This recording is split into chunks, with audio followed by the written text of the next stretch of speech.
Hello to anyone who could be watching this on the internet. You're watching a game that was arranged through the Gauntlet, which is a community on the internet that gets together and plays tabletop role-playing games online. You can find all the stuff Gauntlet does at gauntlet-rpg.com, where you'll find all sorts of stuff, including blogs, forums. There's the zine the Gauntlet puts out called Codex. It usually contains supplements to existing games and original games in itself. There's the podcasting network. The official Gauntlet podcast did just put out a episode, and the Plus One Forward podcast, which is usually all about Power of the Apocalypse, is continuing their series of looking into belonging outside belonging games, which is a hack of a game called Dream Askew by Avery Alder. It's been really fun so far. I should also shout out the Gauntlet Open Community Open Gaming Weekend, which is next weekend. So the weekend starting on the 17th, where folks from outside Gauntlet can come by and play really cool games with the folks here at the Gauntlet. There'll be a link down below for all of those folks who want to check out. But one of the most important features, at least in my mind, the Gauntlet has is the Hangouts calendar, to which this game and many 100+ games a month get arranged. From mostly indie tabletop role playing games of various sorts, for sure. This game in particular, we are playing Spire. The City Must Fall by Grant Howitt and Christopher Taylor. This is, I should reverse my see, Paul's camera is a proper. Mine is like reversed. I'm going to get into a tangent. I should stop. Spire by Grant Howitt and Christopher Taylor. It is a haunted fantasy punk role-playing game of intrigue, subterfuge, and sedition. I'm just reading the back of the book at this point. Is a game about drow revolutionaries, members of the Ministry of Our Hidden Mistress, using their wits and their guile to try and subvert the Elfir authority that dominates the titular city of Spire. We are playing scenarios of the one-shot source book called Shadow Operations. Last week we played The Last Train by Nathan Blades, and this week we are playing The Show Must Go On by Jason Pitt. I hope that's how his name is pronounced. I'm sorry, Jason. I'm gonna look this up. But yeah, and we probably kind of introduced ourselves to each other for sure.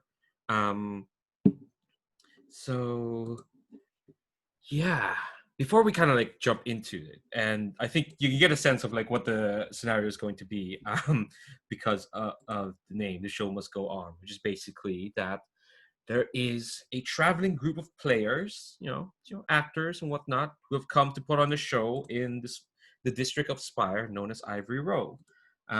It's a new performance that stirs the heart and fires the minds of the populace towards revolution. The ministry is very interested in making sure that the show, which will run for one night only, goes off without a hitch. The Alfear would much rather it didn't. So the ministry has sent a group of it's revolutionaries to come and make sure the performance goes all right.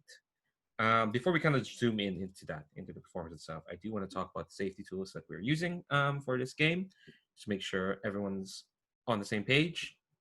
We already talked about off broadcast our lines and veils. For those who don't know, lines are things that won't be crossed, just won't show up in the fiction at all. Veils are things that can happen in fiction, but we're not gonna concentrate on it it happens off screen, or we can fast forward over it, or sentence or two is all it gets. And there's also stuff that's ask first, which basically before we kind of introduce them into the fiction, we should put it out to the table that element is being introduced. We're also using a bunch of script change commands for this game. Actually, the relevant commands are in the roll for a party that I put a link in the Zoom chat. Basically, it's a set of commands that lets us modulate the fiction and help control when we zoom in when we need to. The three commands that I want to point out, there's rewind, which basically when you rewind, you back up to a specific point in a scene and do the scene over again, avoiding whatever issue led to the rewind and trying a different way. And it could be any issue. It could be a name, or the general tenor or tone of the scene, or even just the entire scene itself. And you don't have to explain why you want to do the rewind. I might ask some questions on what specifically we're trying to avoid, but if we're trying to rewind, we'll respect that, we'll roll back and try something else. There's pause, which basically if we do like anyone can call it pause if you need a break for any reason. This is part of the open door policy that we have here. They can call a break for any time, like a pause where because there's an emergency you need to take care of, or you're more tired than you thought and you want to like retire from the table. That's perfectly fine. Or if you want to call for a bio break at any point, call for a pause, and we will stop the action for the moment and let yourself get situated. And the open door policy will extend to myself as well. And also there's fast forward, which basically when you fast forward, you fade to black and advanced time is needed to avoid content elements of play or just to move time forward. Basically, it's kind of like an extension of the veils thing that we have. It's like basically there's stuff that maybe we don't need to concentrate on. We just like, all right, we'll fast forward and focus on the important bits. All that said and done, so you kind of have your mission parameters, and I think we're kind of going to open on, and I think we're going to open on the night itself, right before doors open. The Ivory Row, for those who have not read Spire, and that's perfectly fine. Ivory Row is kind of like the forgotten nice district of Spire. The Alfear have moved on to more glittering places like the Silver Quarter, and Ivory Row is kind of like the forgotten, like, it's a bit passe, it's quite faded. Maybe 100 years ago it was the hive society, but now it's all a bit decayed. A lot of beautiful houses that have just fallen out of fashion. Lots of huge mansions. And the theater where this performance is going on is one such mansion. Although the wall, it used to be quite handsome, but the walls are a bit gutted. It's all a bit sad to look at, but it looks lively tonight, this mansion, because, well, everyone has heard about this new theater production, which will be performed tonight here in this mansion, Ivory Row. The Masked Heart is a controversial blood opera about forbidden romance and brutal vengeance against an oppressive regime.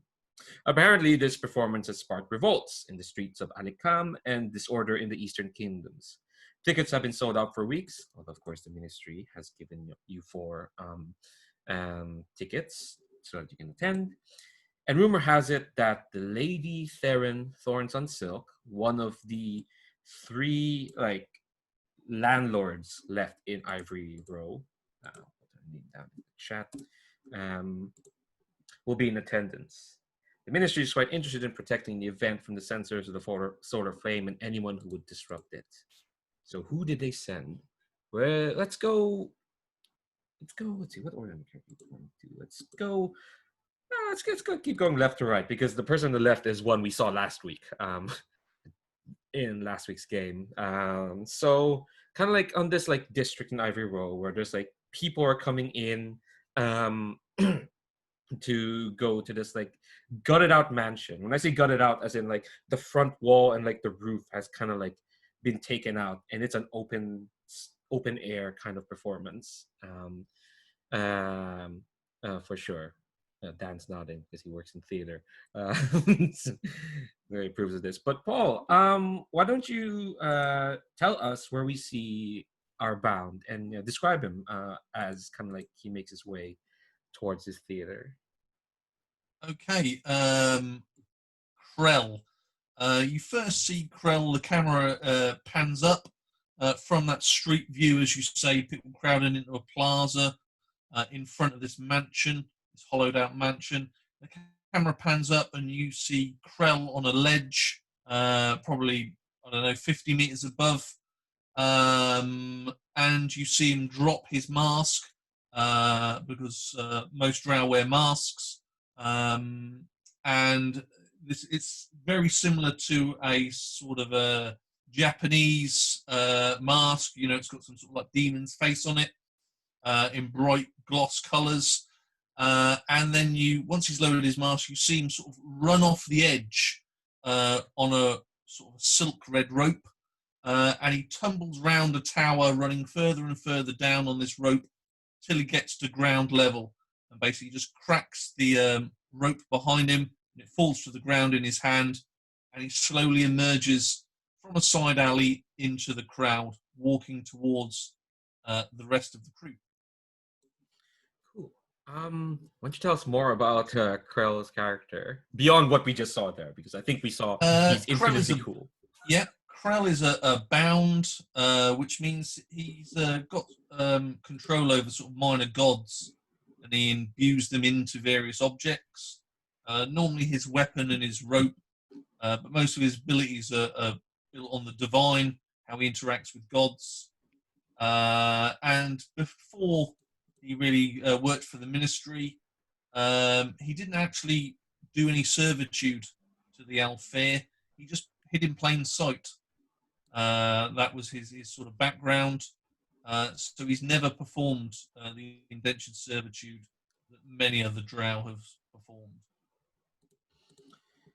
Ah, that's interesting. Of course, last time we saw Krell, he was on a borderline incredibly magical train, debating with other, or helping his friends debate over a bunch of dinner tables, debating with other small gods. But all right, so we get a sense of Krell, our bound. The camera moves away, or rather, the camera loses track of Krell as he joins the crowd, and as it's like trying to find its way. And it's a fairly mixed crowd. I hesitate to say the word diverse, but definitely, you got a lot of like drow who normally work as servants here in Ivory Row. But of course, there are a bunch of Elfir who are coming here who have brought their entourage. All sorts have come to see this play because it's quite, saucy, I guess. It's quite notorious. But I think the camera is trying to find Krell, but instead, I think it finds our Inksmith. So, Stephen, why don't you introduce the aforementioned Inksmith? Yeah, I'm. Oh, did I never? Yes, I did give myself a name. Good.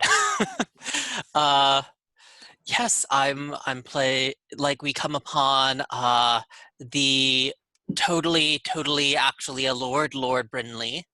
One of the from one of the old moneyed drow houses from back in the old country. Uh, uh, I totally didn't just sort of hang around writing for the high society pages of the various newspapers, and people just sort of assumed that I must be moneyed and have bought my way out of my durance.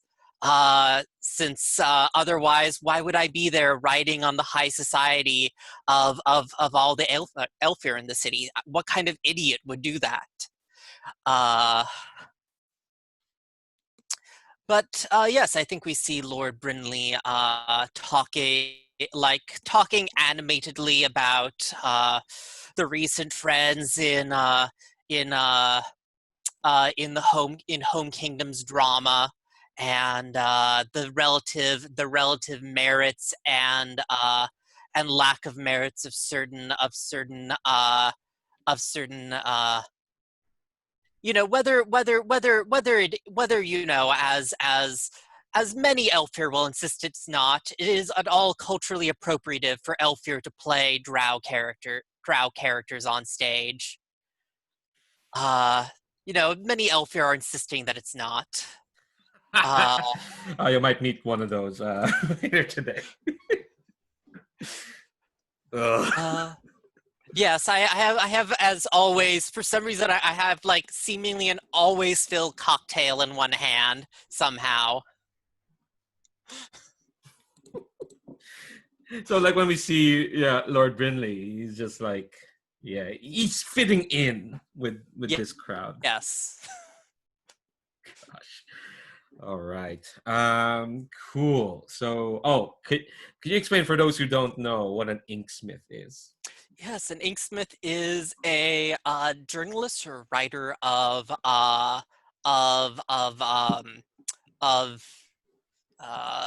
kind of pulp fiction that draws upon the mystical power of the printing press and the print word to influence the world. Although Lord Brindley, most of his moves are invested into. No, I guess he has some magical stuff, but he's mostly really good at getting people to trust him in spite of the fact that he's usually lying. Usually.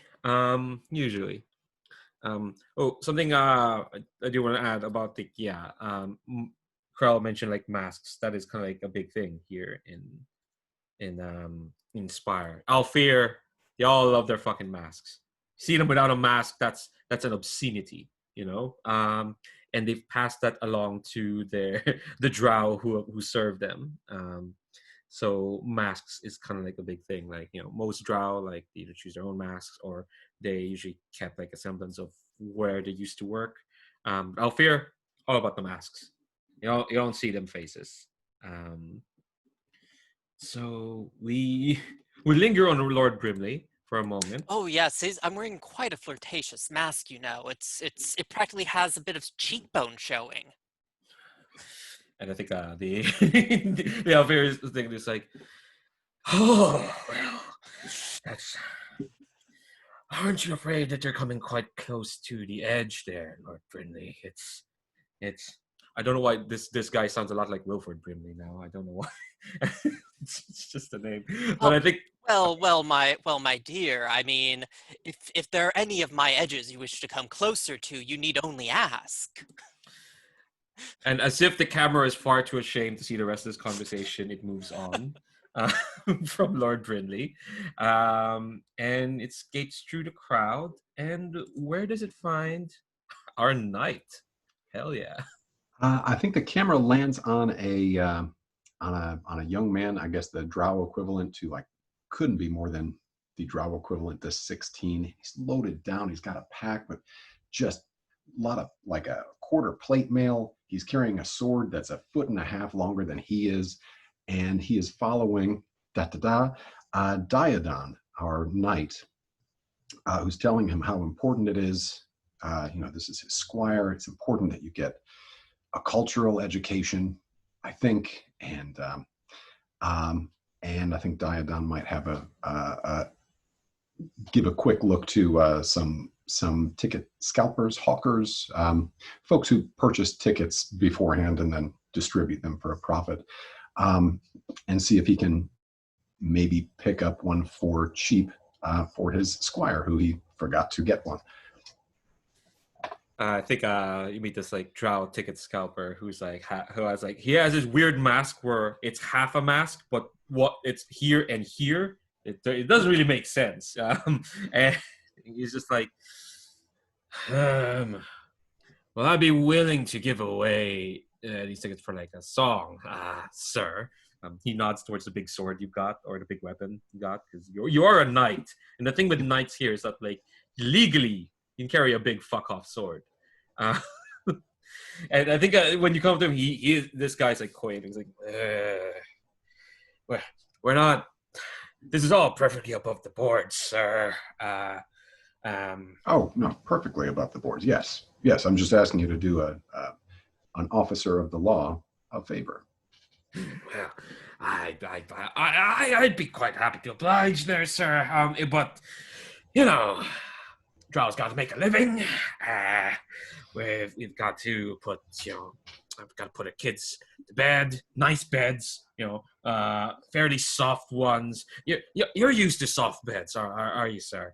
You know the delight in having a soft bed. True. Nothing better than a soft bed. All right. How can we make this good? I need a ticket for this young man. He needs to get a cultural education. And your squire is just kind of like that. I get a feeling he's not one for speaking. Your squire. Yeah. Of course, he's just okay. I'll come back to that. Actually, you know what? Because the way purchasing stuff here in Spire works, you don't actually spend money.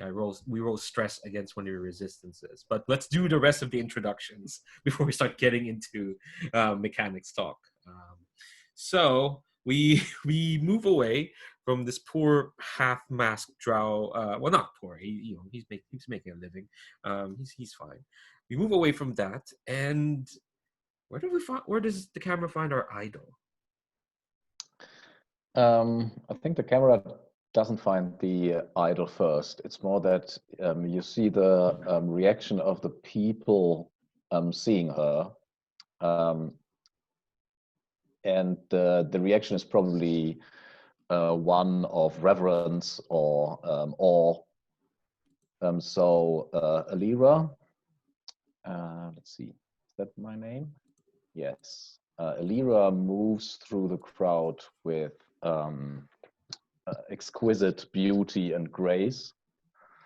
She's dressed in silk and very ostentatious. No, maybe not ostentatious, but very elegant clothes. And she wears an ivory mask with silver inlays, probably. And she moves towards, I think, Lord Brinley, catching the attention of the people around her. I think Lord Brinley, you feel the people you're talking to suddenly their attention is being caught by Illyra, and the Wilford Brimley sound-alike was talking to you. It was just like, yes. It's I suppose there's some. Pardon me, but I think there's a. I think he's trying to find the polite words to say, "I'm not interested in talking to you anymore." Oh, do hurry back. My edges will miss you. Well, I can say that I definitely will. Goodbye.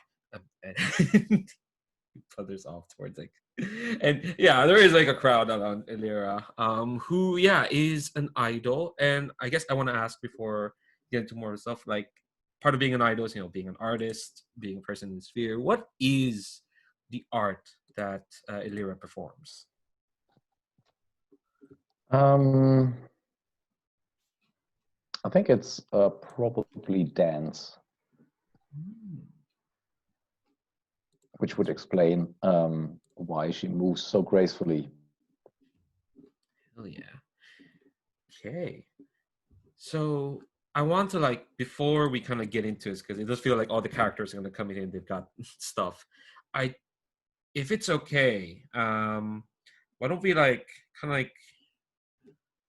because I do want to build out some scenes between the characters before we jump into the fray of it. Why don't we do some small flashbacks to before we jump into going this play, just to see how these characters kind of interact with each other? Because I know there's PC bonds and whatnot, but again, because it's a one shot, I'm aiming to get in and get out. But I say this when I'm stopping the action to no, let's flesh these characters out. But yeah, I think definitely this op has been weeks in advance, for sure, because tickets have been sold out, and I kind of want to know what your characters did to prepare before coming here, whether with each other or by themselves.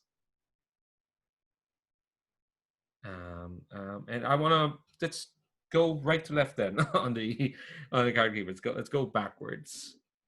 Illyra, someone who is famed in the city as well. You wouldn't have all these adoring fans around you. What did you do in preparation, or who did you talk to, or did you talk to anyone about this? I mean, Alira definitely wants to find out what is known about the theater piece, the author, maybe the actors, the reaction of the public. So let's see, who would she have talked to? I mean, we have an Inksmith. Is there a newspaper in the city? Yeah, newspapers are definitely a thing. in the city. Because Elira is performing her art, she probably knows an art critic in the city, and she would have questioned them about what they know about the piece. Okay. So because I want to disclaim some decision making, why don't we do a roll for this? Here I get to explain how rolling here in Spire works. So basically what we do is we're building a dice pool of d10s. And the maximum is like 4 d10s, but here's how we're going to construct it. We start with 1 d10 for pure luck. And a second d10 if you have a relevant skill, just one relevant skill, and one relevant domain. Skills are like, what you're good at. Domains are like what your knowledge base is. For this, and then you might get a fourth one if you have like a knack or mastery, which that comes with like different abilities and whatnot. So this one, and sometimes difficulty will come in, but I don't think there's difficulty here because, this is part of your gig, part of how you live your life. So for this one, I think compel and high society are kind of like the skills. Yeah, makes sense. Mm-hmm. Yeah. So you got 3d10. Nice. Yeah. And you will want to hit above 5. Above 5 is like the success. 6 to 7 is success with a cost. 8 to 9 is just success, and a 10 is a crit. Anything below a 6 is a failure, and you take the highest. I got a 10. Oh my gosh. Okay, so I think this art critic who you talk to, who is a big fan of you, like just the biggest fan. Let's see, let's give him a name. Looking at this drow name generator. Let's call them Elma. They are like they're like a proper gossip in Spire newspapers, proper Hollywood style, had a Hollywood Babylon Kenneth Anger type of gossip with all these salacious details, and they're like, I suppose you're not interested in performing in this traveling troops performance, are you, Miss Elora? I'm not interested in performing. I want to see the competition. Well, I will say, they might just give you a run for your money, madam. I've heard tales from outside of Spire that the opera they're performing, The Masked Heart, it is, well, it's a tad more salacious than any opera as ought to be. In fact, people ascribe it as having magical effects. Some people say it is less a torrid tale of love, of forbidden love, romance, intrigue, and death in Spire, and more of an inducement to revolution. Funny, though, that they have contracted an Alfear actor to appear on it, which is bold of them. Very bold. You might be interested in this man, and they're fiddling through like their papers, parchment, I'll say, not like proper papers, but like, yes, the one they call Falain heralding glory, or Anton to his friends. He is, well, as mentioned, a rather beautiful looking Alfear, if I do say so myself. Quite lovely. But this is his first performance with the troupe. You might actually have heard of him. He's an up and comer among your ranks. But he has a lot to prove at the moment, especially with the notoriety of this troupe. I've heard that he's quite... Oh, he wants this to go off quite well, madam. I'm not sure what your intentions are for this performance, only that, well, I want to be sure that it's a night for all of Spire to remember. The way they're saying is basically like, cause some havoc so they can write some they can write some copy and flog it for the streets, you know. So that's kind of like the gist. Is there anything because you got 10? Is there anything else you want to ask?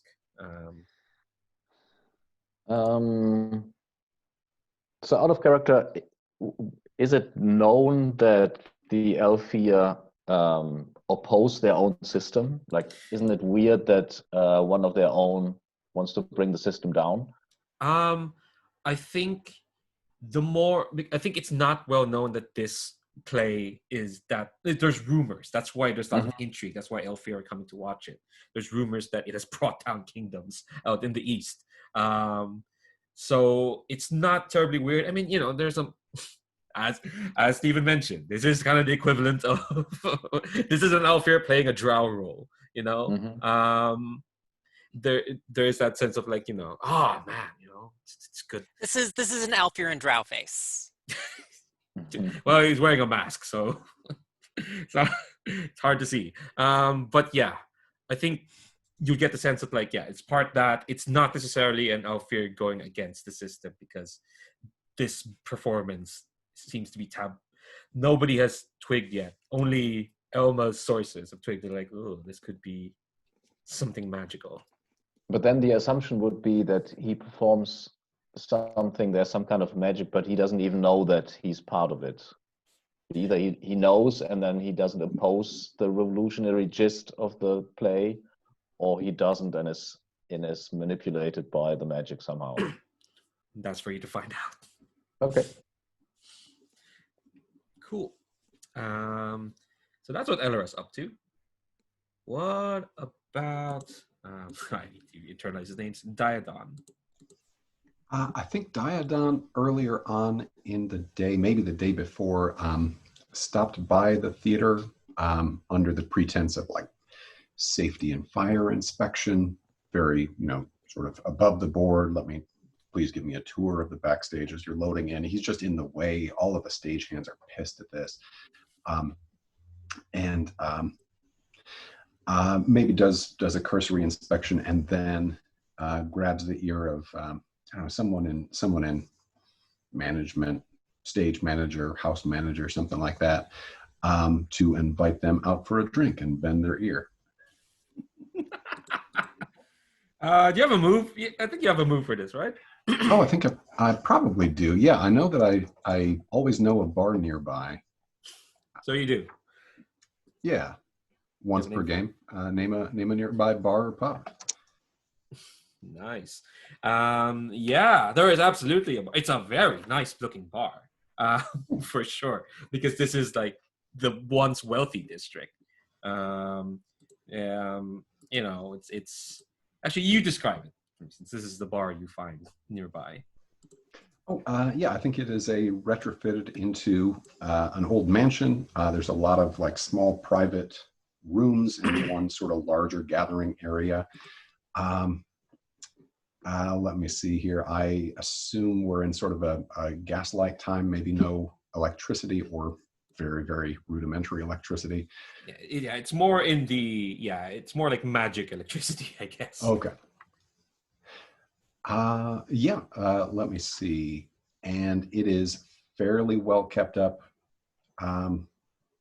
in spite of it being a kind of a derelict house. Like the infrastructure isn't doing great, but they've kept it clean, kept the walls, you know, paint on the walls fairly fresh and the wood polished. Yeah, and I think let's see. Part of your move says, you know, once per game, name a nearby bar, pub, or inn where you know the landlord. Whether to like it or not is up to the GM. I think the landlord for this one, his name is. I love that this name generator somehow has male and female. Now, how did you figure that out? His name is Tebrin. He looks very well dressed. Waistcoat. He looks far too posh to be a bartender, and he just looks at you and this person you've dragged in. It's just, you know, Diadon. I'm still not particularly used to your group. Nods to your giant sword. being up here in Spire, I thought you hung around Red Row and down lower. Tebrin, I'm on the job. I'm taking my new friend out for a drink, and we happened to see your establishment. I said you should come meet my friend Tebrin, and here we are. We should specify who your friend is. This is one of the this is one of the stage managers. You tell me you've been in theater. I was only in college. I only did that in college. Okay, her name is Vienna, and she looks like she came along because you're a knight and you told her to come along. And Tebrin just raised an eyebrow and just like knocks together a few drinks. And I think Vienna is like looking at you suspicious, like, sir, this is highly untoward. I appreciate the drink, but we do have a lot to prepare for tomorrow. Great. That's fine. Opening night celebration. Just let me know. Anything that I should know about from a safety perspective, from a security perspective, at your theater. Are you settling in okay? Things going smoothly? I think this is another role. Perfect. Yes. Okay, this feels more like a deceive. Ooh. Because you've not told her you're part of the ministry of our hidden mistress. It's true. Yeah. So 1 die for luck, 1 for deceive. I think this is still kind of like high society-ish. You know, she works for a traveling troupe. I don't think you have that. So it's 2d10. 2d10, and there we go. Looks like a 7. Cool. So on a 7, it is going to be success with a cost, and the cost is usually just stress. So here I get to explain how stress works. Okay, so I think she looks at you like suspiciously, and she says like, "Sir, I appreciate the concern, but our traveling company has dealt with many threats in the past, and rest assured that we are well provisioned for combating those threats. Now, if you're offering yourself up as an extra sword arm, I would not disoblige you, but I would request your presence backstage then, on that, and unless you have other matters you need to take care of, sir." To be clear, you would request my presence backstage, or wouldn't? We would. We can't be too careful these days. We have delicate matters to look after. Fantastic. I will be there tomorrow evening with my sword and my squire. And cheers to you. Cheers. Okay, so what's going to happen is I'm going to inflict stress on one of your resistances. Resistances, they have their own tab, and the severity of the stress depends on my discretion, but it usually comes down to 3 types of dice, either a D3 of stress, a D6, or a D8. This is stress on your shadow. Shadow means, loss of secrecy, damage to cover identities. Vienna is looking at you through, and her mask's like thin. You can see her face. Definitely a drow mask for sure. She is looking at you with a bit of suspicion. So this is kind of like small stress. Actually, no. This is middle of the road stress. So roll me a D6. Okay.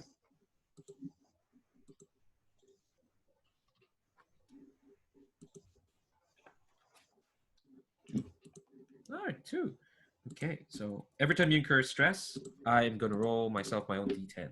If I roll underneath your stress, and we're doing the lighter version of this, where I roll against each resistance track rather than your stress overall, roll a D10. If I roll underneath the number of stress you have, you get inflicted with a fallout, which is basically a condition. Since you only have 2, you should be fine. Yeah, I rolled a 4, so you're fine for now. But that means the stress will stack up. There are multiple ways to get rid of stress. There's laying low, which we can't do because it's a one-shot. There is activating your refresh mechanic, which you all have like different types depending on the class you took. There is like doing something in fiction to get rid of stress, like Paul did last week, where his character smoked to calm down after fighting a electromagnetic galvanic monster. Fun times. Or the fourth most dangerous way to relieve stress is to suffer fallout. Don't want to do that. But yeah, I think you have an in now, Diadon. Let's get to the other two and then take a break. So, Lord Brinley, what have you been up to? You talk to any of these? I'm gonna assume everyone knows that y'all are part of this mission. I'm gonna assume that the ministry did not send 4 individuals who don't know that they're all part of the same mission. I'm just gonna assume that. But what are you up to? Well, I mean, after trying to give Diadon some lessons in moving in high society and failing, one of them was get rid of the sword, but when you have the privilege of carrying the sword around wherever you are, it's hard to let go of it. Oh, I suppose I go to meet with my regular contact for the society column. I write 12,000 flowers blooming. Love these names. He's a well-respected actor. He's murdered 3 of his co-stars on stage. Right. Ah, gosh. All right. Hold on. I'm double checking on Bond stuff because it doesn't come up as much as I would like in some games. Okay. So yeah, where do you meet 12,000 flowers? Flowers, I'm gonna call them. And oh well, of course, I meet 12,000 flowers at. I think he probably doesn't have an abode in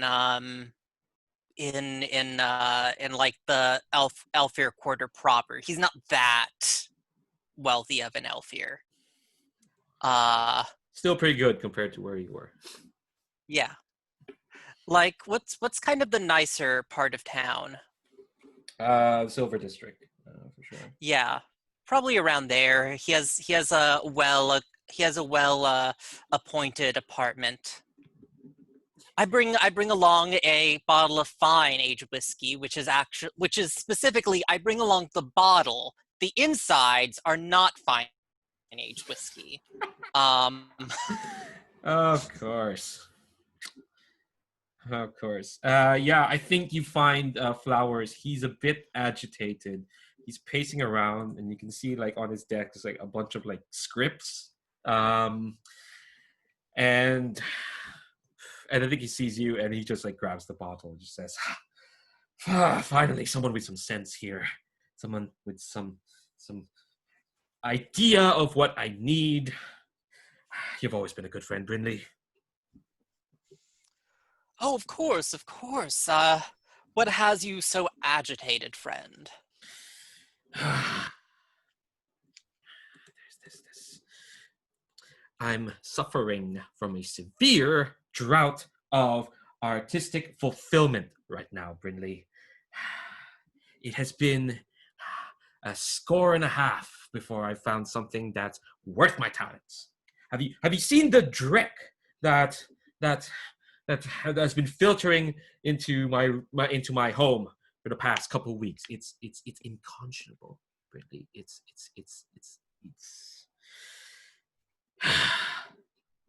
it's beneath me. Oh, of course. I should think that only the most daring of play should be worthy of someone of your talent. Wasn't there a play beginning that I've heard quite a bit about beginning just in a few days? What is it called? And of course, I'm assuming that he already knows about this play. I'm just trying to bait him into talking about it himself. Oh yeah, no, he'll be baited. He seems easily baitable. He says, you and everyone else in high society talking about that play, The Masked Heart.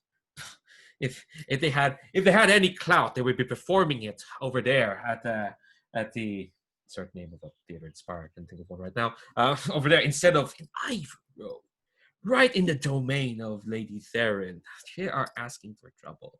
Really, they are asking for trouble performing it there. How would I like to be part of that trouble?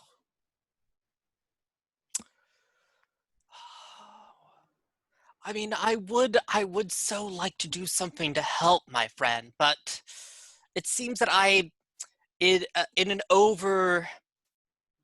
have overlooked me in reviewing for the play, and if only somebody could get me backstage, I might be able to cause some trouble for some of my friends that would see about getting certain actors out of the way.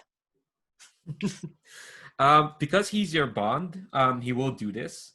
So I can explain how rolling on NPC bonds work. Because some of you all have NPC bonds. Treat performing a favor as a normal roll. This is you're asking him a favor. An NPC bond roll is 1d10 plus 1d10 if it's within their area of expertise, and plus 1d10 if it's in their neighborhood / home. Which I don't. We already established he doesn't live in Ivory Row, so that's 2d10. Okay. So roll me 2d10.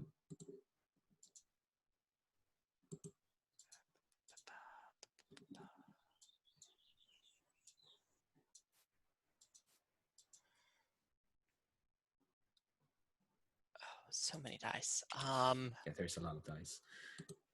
Problem with a mechanic where you fill a dice room. Hey, a 10. Oh, Jesus. Okay. Man, Paul, wish we had these 10s last week.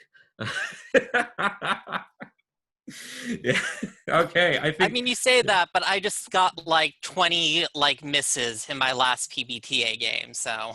Yeah, well, we're not in a PBTA game, baby. We're in this resistance toolkit system. I didn't think of a name for this. Yeah, so 10. I think well,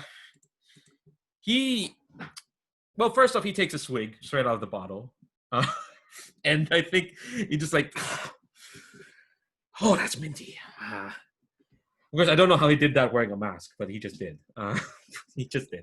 I mean, it's maybe not like a full, it could have a face. It could not come all over the mouth. Yeah, it's one of those things where it's not wood or whatever over the mouth. There's some porous material there, magic material. I'm not sure. And yeah, probably cloth or something. So there's also plenty of stuff where not all the Aether don't always wear full face masks. Yeah, that's true.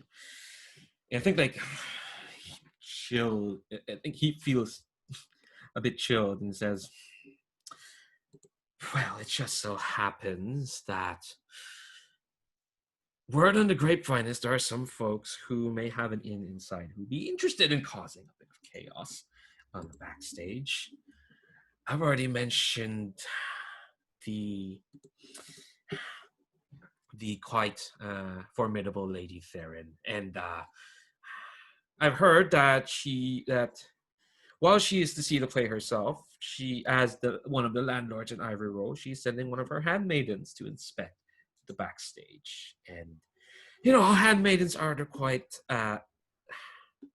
they might be a touch delicate for the working sensibilities of us actors off to stage a production.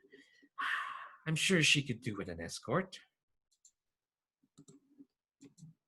And he looks at you as whatever it's in the bottle is kind of working its way to his system. Oh, of course. I'm always more than willing to escort a young one of any persuasion. Good. Well, and I think he starts scribbling some instructions. So basically, you're tasked to meet with a Miss Jannar, and yeah, escort who's basically sent by Lady Theron to inspect the backstage. So you're going to be coming with her. Is that good for a 10? Hell yeah! All right. Last but not least, Krell. I should mention something as part of the scene setting, because this might be good for a bound part of the setup here in Ivory Roll, specifically in this mansion theater, are these things called sky threads. High above the stage are a series of perilous black silk rope walkways. Here you can, and when you kind of like see when people are entering, you see there's a lot of like very nimble people on the walkways. They're crawling along the sky beams to adjust, galvanic lights, release bags of snow, drop blades upon the stage, or stage blades. I think. But I think I want to flag that for you because I think Krell would absolutely notice that before anyone else. But yeah, what were you up to prepare for this? I think Krell's going to concentrate for the group on physical reconnaissance. So I think we'll see Krell on these sky hooks, sky lines, days before the event, trying to get a lowdown on the areas of sort of operation that we could easily see ourselves working in, and trying to get the lowdown on that. I want to sort of lay some groundwork for one of my abilities, which is the Saint of Last Stand, which basically means I can name an area that is under my protection. So clearly I'm going to need some good knowledge of various areas at hand. So yeah, you'll see me for a few days on these skylines, totally checking the place out, getting some good reconnaissance. Cool. Well, I think what I'm going to do is I'm going to give you like basically the list of all the rooms as prescribed here. But I will ask you to do a roll to see how well you do it unnoticed, so that people will notice, see how much, if you get heat or not. So this is going to be sneak, and you are in high society. Yeah. So I think that's 3d10, yeah. 3d10. Let me generate another d10. Oh, yeah, you never did get to roll more than 2 dice last no, time. I didn't last time. Yeah, that was so let me select all 3 and still get a low number. No, a 9. Hell yeah. So yeah, you are a ghost. You are smoking the wind, my friend. So I think you'll get the full kind of complement of basically the area around. So I'll just read them off. So there is the center stage. This is the main stage. It's crafted of black stone and lit by flaming braziers that emit, this very nice smoke. And you can see folks working to make sure the backgrounds are fine, are beautiful, and they're crafting around, that makes sense. Yeah, they're doing props. You see a sense of the backstage, which, prop rooms, changing rooms, and okay, here's the thing. You notice very clear there are rooms that are just ritual spaces, like rooms that are like, I would say there's 2. There are 2 ritual spaces. They're kind of like adjacent. They're like almost like they're equidistant from each other. Is what you get in the backstage. Okay, that will definitely perk my interest. Yeah. Here you'll find the actors changing costumes, engaging heated arguments, and yeah, ritual spaces. I would say like they're kind of empty rooms, and the only thing in there are like inlays of like patterns and in the ground or whatnot, and probably like a table of like a set of tools. The 2 ritual spaces are identical to each other, for sure. There's the common seats, which wooden benches that surround the stage. That's where the common folk are gonna be. This is better than in Shakespeare's time where they had to stand. It's ridiculous. There's the gallery, which is where the rich and the beautiful are. They have their own private boxes. They definitely can look down. These boxes really stand out from the common seats because they're inlaid with ice crystals, and there you can see that folks are storing a lot of ice wines to give to the Elfir. There are the alleyways.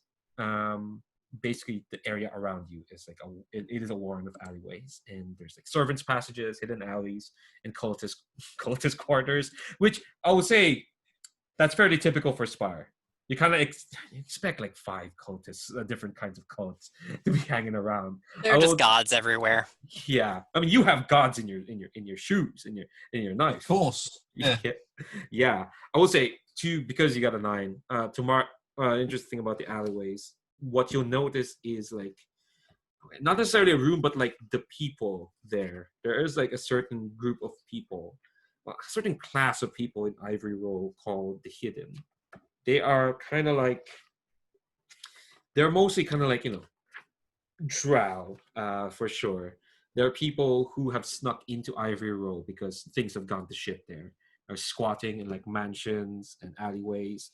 They're hiding in disused servants' quarters, um, and you see them most keenly in the alleyways.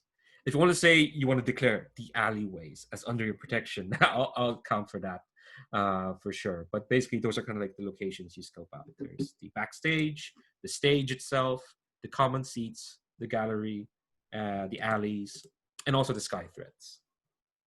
Does that sound good? Yep, that sounds really good. So yeah, I will report this to my colleagues, so they've got a good understanding of what we should be facing physically. Yeah. All right. So I think we've been here for nearly an hour. We've got a lot of setup done, and now I think we're gonna after you note all that stuff. We're gonna cut into what y'all are up to. So before we do that, let's take a break. Let's come back at 5 to the hour, 55 past the hour, and then I'll see you all soon. BRB. All right, so stage is kind of set. We're kind of at the bit right before where everyone's still getting their seats, and I kind of want to just mark out where everyone is. So Lord Brinley and Diadon, you're off to backstage because you had an in there. Krell, I'm assuming you're actually I didn't say where Krell is. We'll get to where you are. I guess I should ask. Where is Krell? Probably 10 minutes before the first act starts. I think we'll see Krell observing from the sky threads, masked up in a similar way to the operators up there. So yeah, I'll be perched, observing what is going on. Oh yeah. And Alera, where would you be? You're not going to be in the common seats, are you? Definitely not. Is there? I don't know. I would like to be as close as possible to the stage. Is there like a balcony overseeing the stage, or is there like a front seat? Yeah, no, absolutely. There can be a gallery closest to the stage, a balcony. This is I am just imagining some very specific theaters in London right now. Except the stage is made of black stone, apparently. But yeah, absolutely. And yes, the ministry's just we spent all this money for these tickets. What the hell? Yeah, absolutely. So, Just scalp them before the show for a bit of extra silver. Yeah, I think. What kind of people are with you, Alera? Because you're kind of on your own, unless you brought someone with you.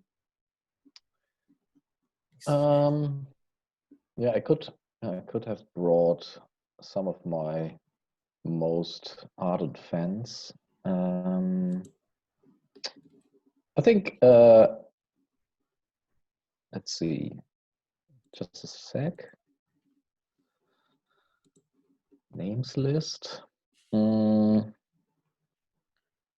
did put down some of your fans. Yeah, because I'm horrible with names, so I thought it's good to have a couple of names already written down. I have no idea who they are. It's fine. Yeah, I think it would be fun to have Elma with me because they know the high society, so I could point at someone and ask them who that is. Yeah, no, yeah, Elma could definitely be here. And they are excited and flattered and eager but they're, them, so they're not going to fawn over you. You've heard all the hits from Elma, for sure. I think they are I think as the two of you are sitting, there's a moment where like they perk up, like a prairie dog, and just kind of like, oh, I wasn't expecting her to show up. And they point you at this really regal looking Elfir. You said Fae, that's not it. This tall, just I mean, when you come in, people swarm to you. This one makes waves. They kind of get out of her way. This like tall elf-fair woman. Her mask looks like it's made out of 1,000 jagged feathers. They look sharp. It's kind of like in a pointed sort of direction, and they flare out, and they move with this like. It's a kind of grace, but it's a kind of grace that belies, energy, like she's a coiled spring. And Elma just says, this production must be quite something if it's drawn out the Lady Theron Thorns on Silk. Oh my. What can you tell me about Theron? What can I tell you? Only that she is one of three who rules over Ivory Row. She's one of the three landlords. She's one who is most devoted to art, to culture, to... Some say that she has only three loves: opera, torture, and torture opera. That is quite quite something. I do need to meet her. You need to introduce us during the break. My dear Elara, if she's here, it's either because this play has caught her interest, or that we might not even make it to the break. Oh, this will be an interesting first act then. Yeah. So unless there's something specifically you want to do, you can cut away from there. Yeah. Okay. So let's cut to. I am just following the order of the character keeper a bit here. Diadon. Sorry, I've forgotten some of the names already. Who is the one? Oh yeah, Vierna is the floor manager. Who's just like, oh, you're here. Okay, cool. You don't mind if you don't get a chance to see the play, do you, Mr. Diadon? That should be fine. I'll be able to hear it, and it's really, you hear opera more than you see it. Wow. I think your squire kind of like gives you like this look, and suddenly you realize there's a realization that, oh, maybe your squire's more cultured than you. It's like, okay, so, and he's still holding his ticket as well. It's like, okay, I guess we're guard duty. Don't know why we got you that. That doesn't. It's fine. You don't need that anymore. Yeah. So I think Vierna, we'll take you around backstage. And you've been backstage, Dan. You know what that's like. Why don't you describe what backstage is like? Oh, it's hectic. There's I guess in this case singers and singer actors. I'm not really sure what to call opera performers. Sort of milling around, double checking the audience. There is all kinds of detritus that's been sort of swept to the side from when they installed any scenery. There's a couple props tables that I'm sure Diadon is just looking at. Cool stuff. I will say, the stage hands, you will notice that they're masked because, and that's kind of that's typical in Spire, but they all kind of have the same mask. It's like this like oval shape that's kind of like colored in this it's colored in like this dark red that is the color of like what you'd say a heart would look like, and it's completely black. There's a dozen of them kind of like wandering around, and you talk to like one or two of them. They're just normal people underneath those masks. It is a bit disconcerting. for sure. And you can't help but feel that like there are some eyes on you here backstage, for sure. And I think Vienna just kind of like positions you at the like the part where the backstage gives way to the alleyways outside, um, as if almost as if she's just kind of saying like, well, we asked for an extra sword hand, and this I believe this is where you're best situated. You'll make sure that only those who are with those masks, and she points like stagehands, cross this threshold. Mr. Diadon? Yeah, sounds good. I can do that. That sounds perfect. I was a guard when I was younger. Well, your experience will do us good stead in making sure this production runs well. And one of the stagehands taps her in the hands and saying like, "Oh, Anton needs more amenities." And Vierna's like, "Let me guess, he wants more ice wine, or it's not the right temperature." Okay, all right, okay. We should send him the jeweled encrusted chocolates as well. I'm trying to modify actors. and she kind of runs off. And your squire Manushka, is that how it's pronounced? Yeah. Unless there's anything you want to say to Vierna before she runs off. I think I might pass her a flask and say, "Here, take the edge off. Opening night jitters." And yeah, she will down half your flask in one go.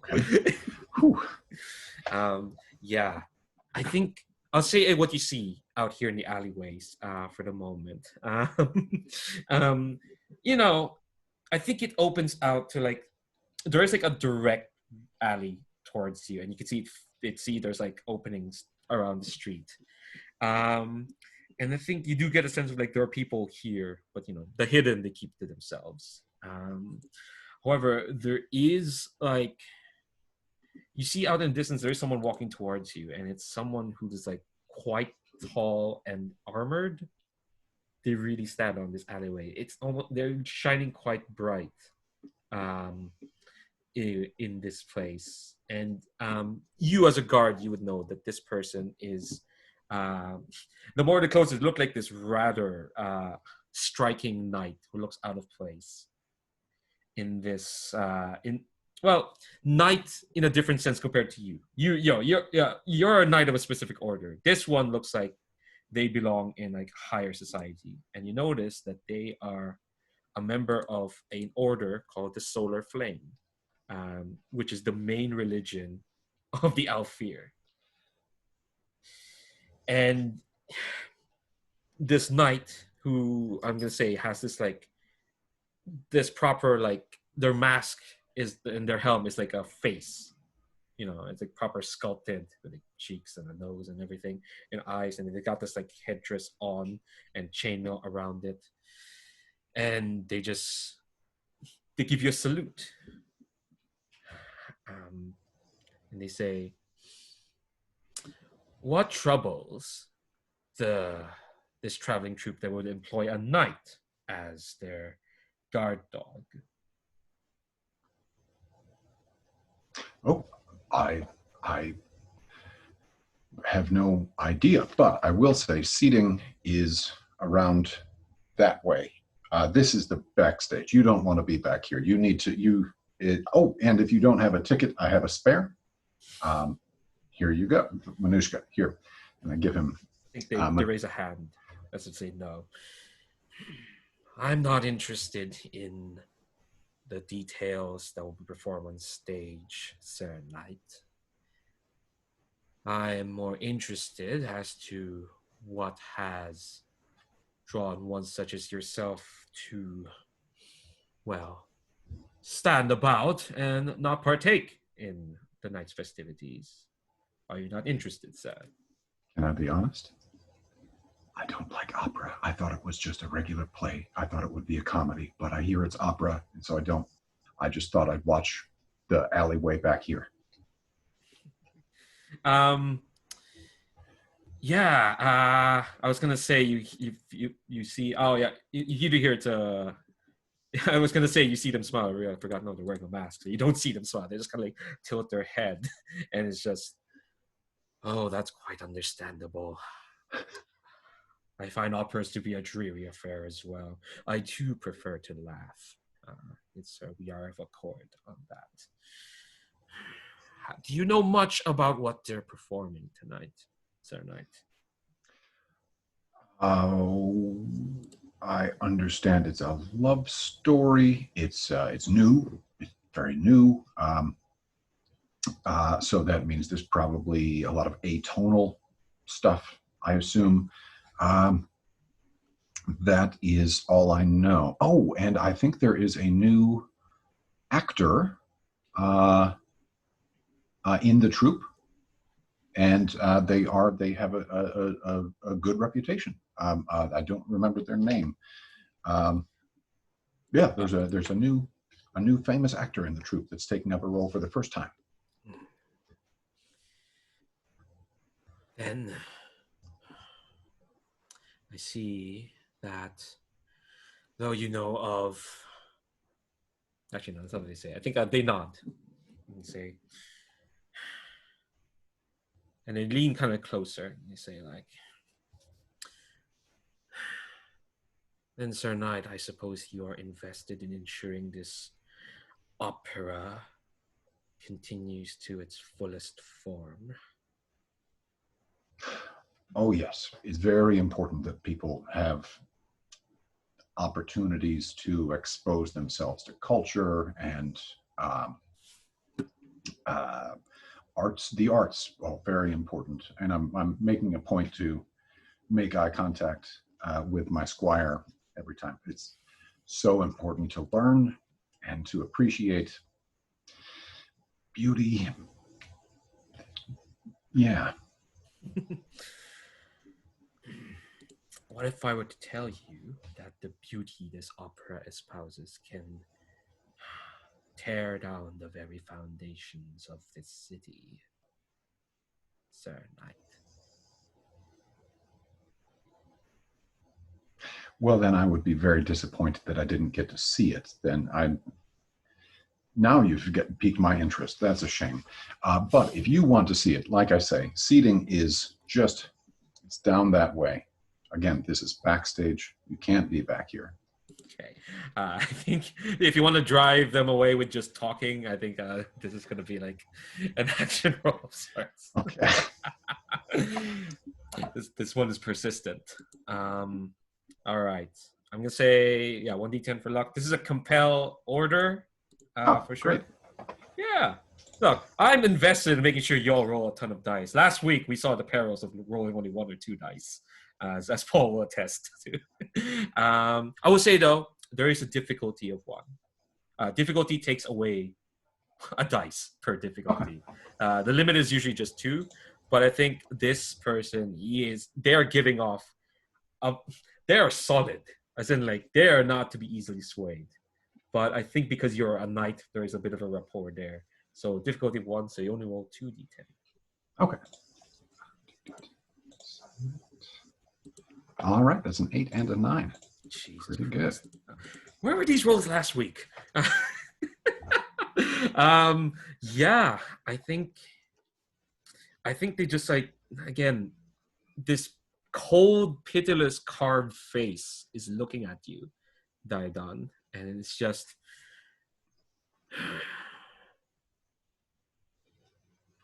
well, I suppose you are invested for the night, Sir Knight. Yes. Afterwards, find me. We'll go get a drink. It'll be great. I'm afraid, though, that there might not be an afterwards after this play. Not for you or for me, or even for all of Spire. And with that warning, they're gonna leave. They've given up on you because you compelled them off. I would say you do have room to do anything else because you did get a success here. But they are gonna, like, walk away. They didn't even give you your name. But you do get the sense that they're not giving up. they're gonna find someplace else to interfere. What do you do? Oh, I think I might send. I might. Where is it down there? I might send Manushka. If you can follow him, I think I've got a feeling he's going to start trouble. Follow him at a distance. I think so too, sir. You don't see folk like them skulking about. I suppose I'll do my best. The feeling is that he told me. Yeah. Okay, so again, NPC bonds, 1d10, another if it's their area of expertise. They're not in their home right now because you dragged them here. Mishka, so roll 2d10 and see how he'll get along. Oh, okay. That's a that is snake eyes. That is 2 1s. So he goes off, full of vim and vigor. Hopefully you'll see him again. We'll see. We'll cut away from there. We'll see. All right. I think I want to move to the other person who's not at backstage first, to Krell, to see what he's up to. So you're up in the Sky Threads, disguised as one of the operators, right? Yep.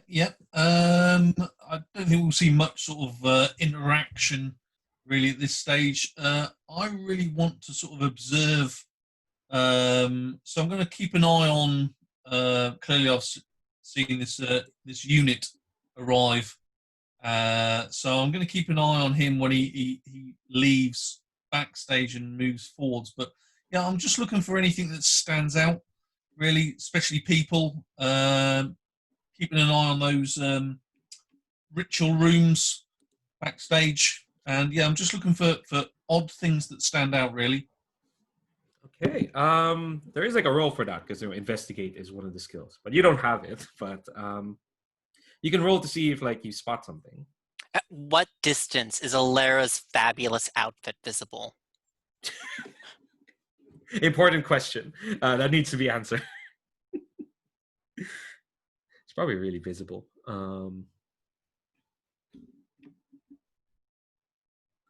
My outfit? From where Krell is.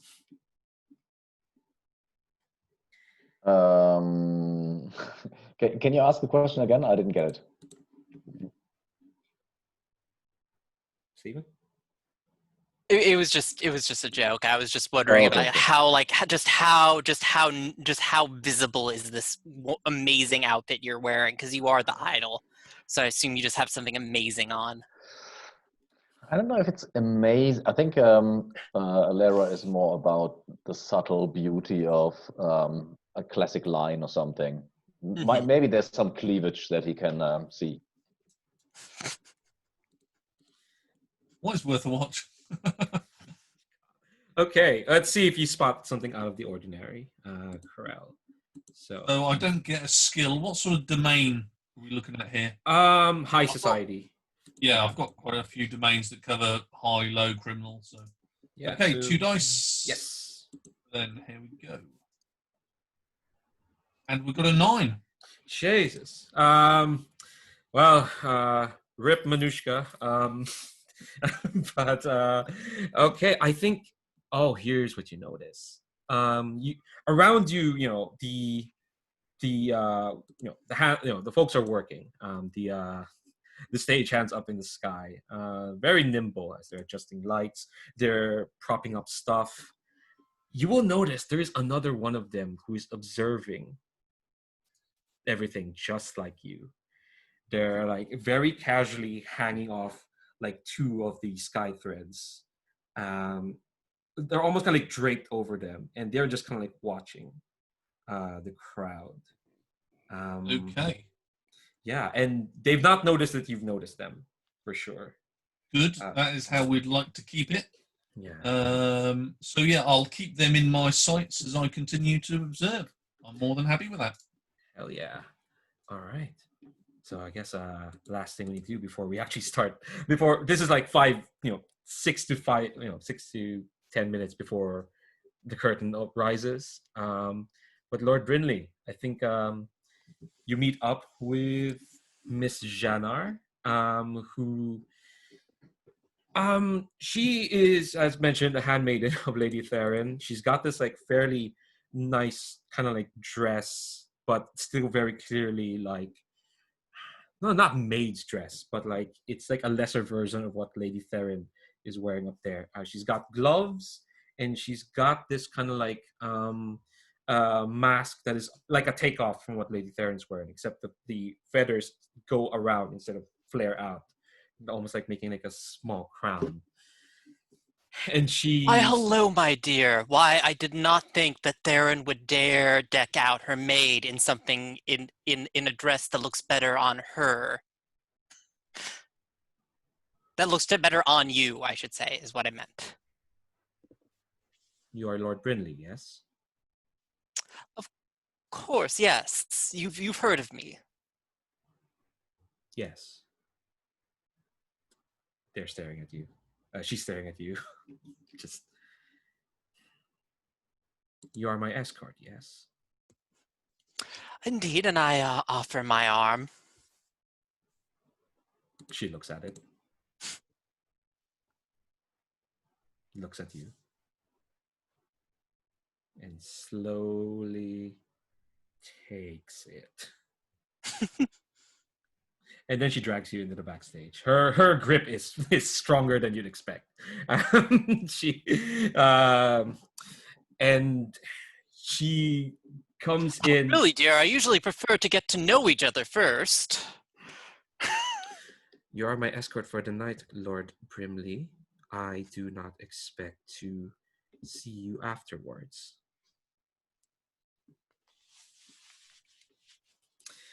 I think like the two of you kind of like almost kind of like just burst through the backstage, and Vienna's just like, what is it? Who is this? Like, and some other stage I'm like, oh yeah, no, that's Lady Theron's like observer handmaiden. And she's like, yeah, I get that, I suppose, but who? It's Lord Brinley. Who let him in here? Is this? Oh, go ahead. No, sorry, I missed. Who is that? Who is that? To clarify. That was the sage manager, Fierna, the one that Dan's character was talking to. Right. And I think like she rounds with the two of you, and she says like, Miss Janner, I hope things are going well. You are free to inspect before the curtain rises. I suppose this is your escort. Looks at you. Fierna, how wonderful! Since I haven't heard from you since that little fiasco at the at that last play I attended. Things ended like the whole set caught. Did they ever get that fire out in the end? Know very well that it still burns to this day. No need to rub it in. Well, that is what happens when you do a production that close to the heart. At any rate, we are several stories away from the heart, and what are you doing here? Well, I am simply escorting this stunning woman around the backstage. Why? And I think like she looks to Miss Janner, who just kind of like nods. The curtest, smallest nod you have ever seen. Just like there we go. Yeah, smaller than what I just did. And she's just like, very well. The backstage is open for the two of you. I assure you, everything is in order. Now, is there anything I can do to make sure your visit is comfortable? There is a lot going on. We are, and you see like all the stage hands are moving about, and the actors are like getting to position and whatnot. The opera is about to start. I'm sure. Is there a need to conduct your inspection right now?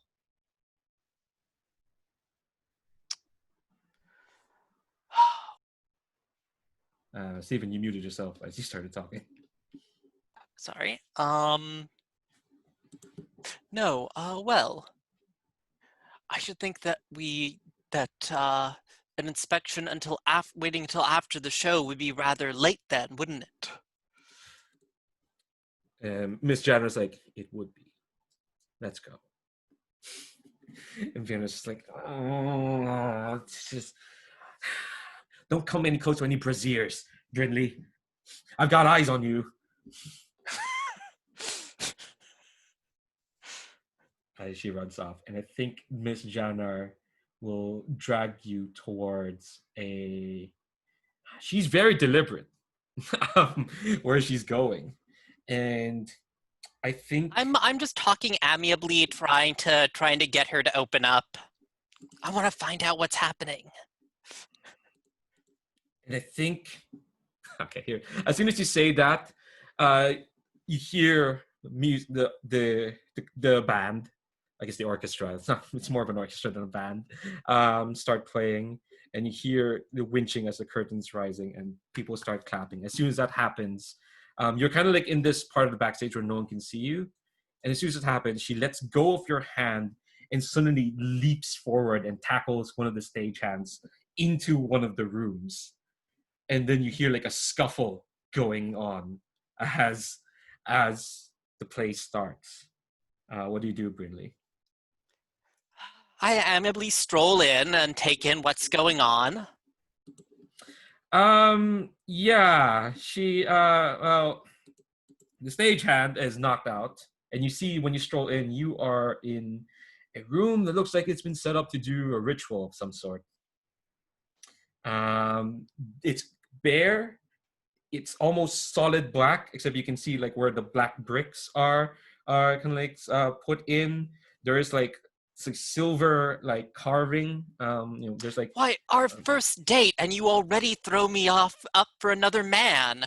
I should be insulted. You see her like knock out the stagehand by just punching the stagehand in the face, cracking open the mask, and she just says, "Who do you work for, Lord Brindley?"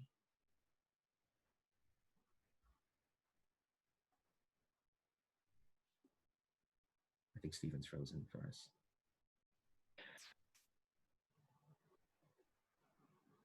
I think he's frozen right now. That's a very amiable smile he's got there. It works for the character, for sure. Okay. That's. I was gonna cut away from there at the moment anyway, as the curtain rises.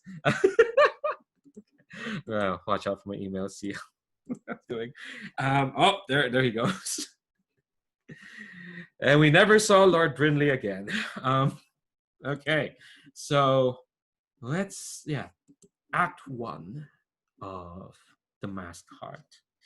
I'm gonna get each of you to contribute to here. I'll give you like the detail of the act, the gist of the act, and I want each of you to like contribute what like each of you are kind of like doing or what you see on the stage. Because I know one of you is not on stage. They're backstage, hoping their squire is doing well. But yeah, so basically Act 1, Jean Val's Folly, is the story of the eldest son of a large drow family, Jean Val, who's stealing common mushrooms and jars of algae paste to feed his younger sisters. Unfortunately, he was caught and sentenced to a decade of durance under Lord Fallon heralding glory. Oh, the tragedy of it all. There's Steven's back. Hey, Steven. We cut away as soon as like Miss Jannar asked you for your loyalties, and we just kind of like the Act 1 is starting to like happen.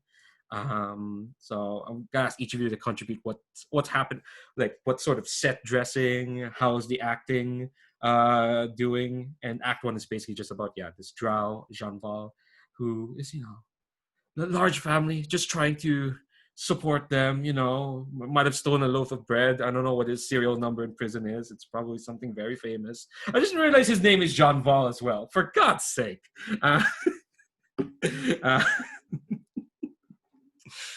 There better not be a Javert somewhere in this in this opera. But yeah, I want everyone to like contribute what they're seeing on stage as this is happening. And I'll start with Krell because you have like the best. Well, Ellera and Krell have like the best seats in the house in their respective rights, for sure. Um, but yeah, what do we see of this act on stage?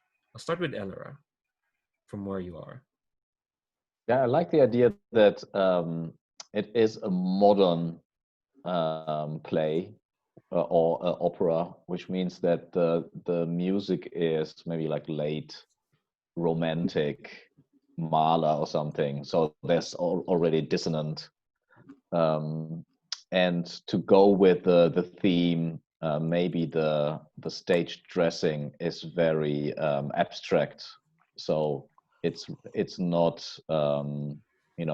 painted wood or something, but rather simple geometric forms indicating the house where they live and the mushrooms that he picks. Nice. Krell, what's a detail you want to add of this stage? I love the idea that it's abstract. I think we'll have Jean Val. He'll be singing about his lost mother and how he needs to look after the large quantity of younger sisters. He is the only male in the house now. His father died a long time ago, and yes, they've just lost their mother, and he is now the sole provider for the family. Well, you better not break any window panes while this is happening. From where you are, Diadon, you can hear the opera going. What's like a detail that you want to add? I think there is, at some point, there is just a massive choral ensemble, just dozens of performers getting ready backstage at the same time as a massive scene shift. It looks like a potentially perfect storm of engineering, dozens of people ready to go on, huge, heavy, abstract shapes, also ready to shift spaces on wheels. And that's pretty interesting. And Lord Brinley, you've heard rumors of this play, of this opera. So I guess that's how I'm going to ask you to add a detail to this.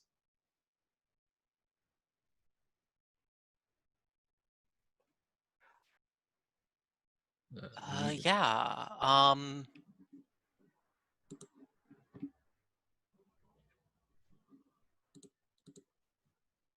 Or maybe like there's something you saw backstage of like, oh, they've got a. I think the rumor is that the what was the name of the lead actor? I mean the lead Anton. character. Oh, Jean Val.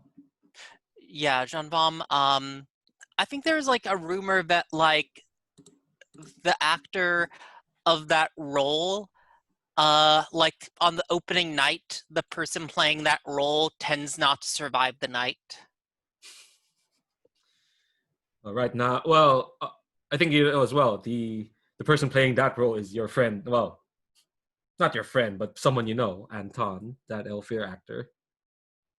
Oh, is he playing the role? I thought that he was thrown over for it.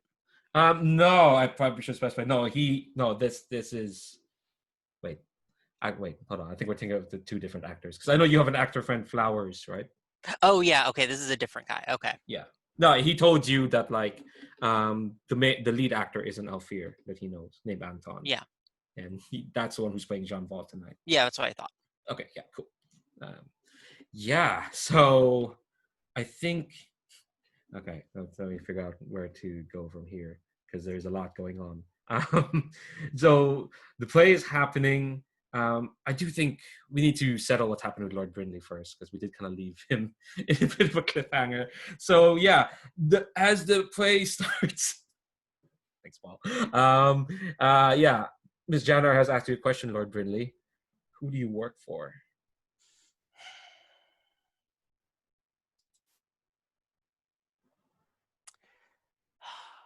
I think.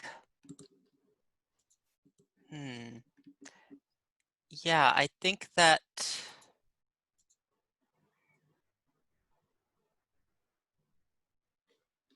Who are the other landlords of Ivory Row. yeah.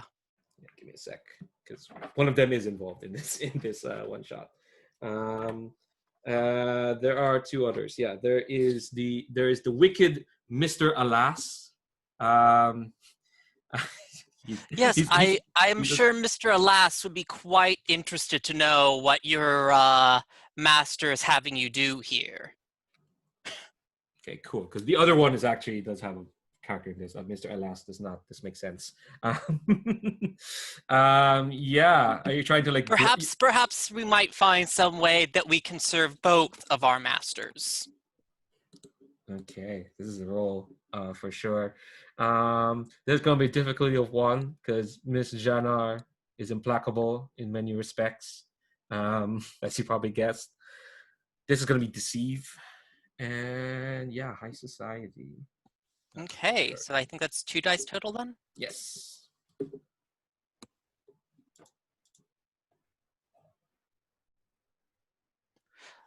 Yeah, neither of my knacks apply here. Aw. And that's a 6.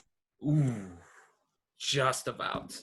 Okay, so the 6, you do it, and I think, yeah, she wasn't even looking at you when she asked who you work for. She's still standing over the stage and they just knocked out, and they stand and they look at you. They say, "I figured you'd be one of his lackeys. You are certainly lacking in taste."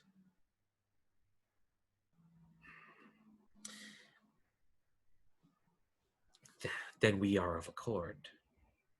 None of Ivory Rose landlords would stand for this opera to finish its final form. There is a second ritual room in this backstage. While I set to work desecrating this one, you will do the same to that. Are we in agreement, Lord Brindley? Oh, of course. And just to check my stuff here, because I have the the ability, the advance.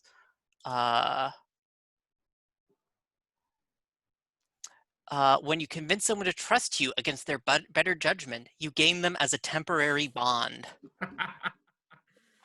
Yeah, sure. Put Miss Janar in your list of bonds so you can get her to do a favor later. Jesus Christ. Yeah, but I will. There's a 6, so there's a cost there. So I'm gonna ask you to roll a d6, and this is gonna be on your shadow resistance.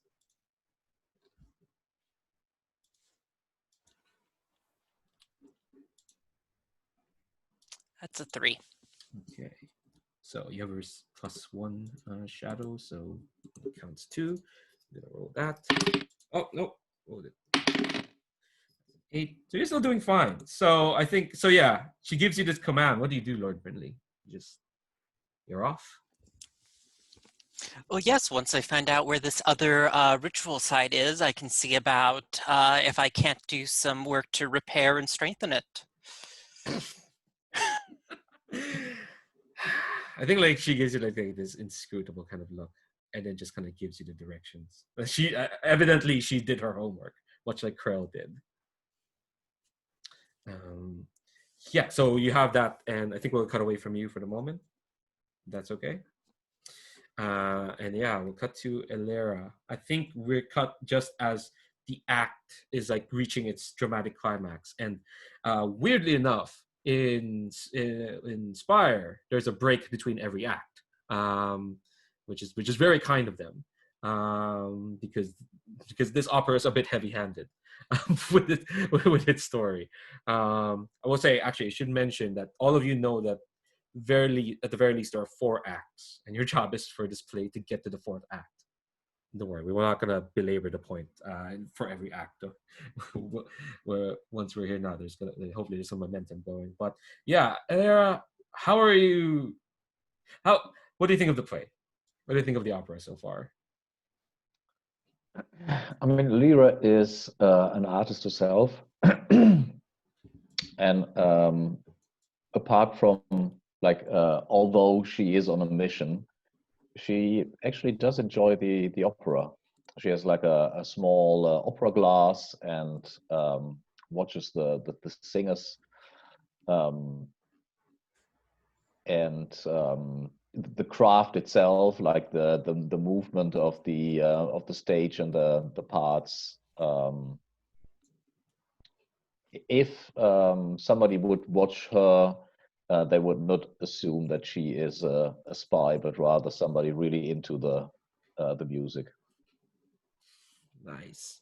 I think Elma next to you is enraptured, eyes wide open. Just, this is some good stuff. I think, yeah, you're getting like a feeling. There's like a lot of emotion rolling from the stage at the moment. So much emotion that I think you don't even notice when like someone joins you in your balcony. Because there's a seat there that I think you didn't notice now is like reserved, and and you feel it when there's a rather hefty weight sits onto it, and Elma doesn't notice, but because they're very like, and you didn't realize they're actually a big fan of this play. And I think Krell, you see this well because you can see where Elira is. A rather tall knight has joined their balcony. Which on sight is someone from the Order of the Solar Flame, and they've got that carved face for their helm, and they kind of just lean forward, hands clasped on the balcony, as like the act ends, and there's this climactic number where Jean Val has been sentenced to serve under Lord Fallon, heralding glory, and Jean Val falls to his knees and does a big platoon pose, why, that sort of thing, and curtains fall down, and the commoners applaud and whatnot, and I think Illyria just hear like, this rumbling voice just go like, "It's a fine production, is it not?" It is, and a tragic story, isn't it? A story that has been replicated throughout all of Spire, don't you think, Miss Elira? It certainly is. Quite a tragedy for a young man to having to serve durance for such a long time, isn't it?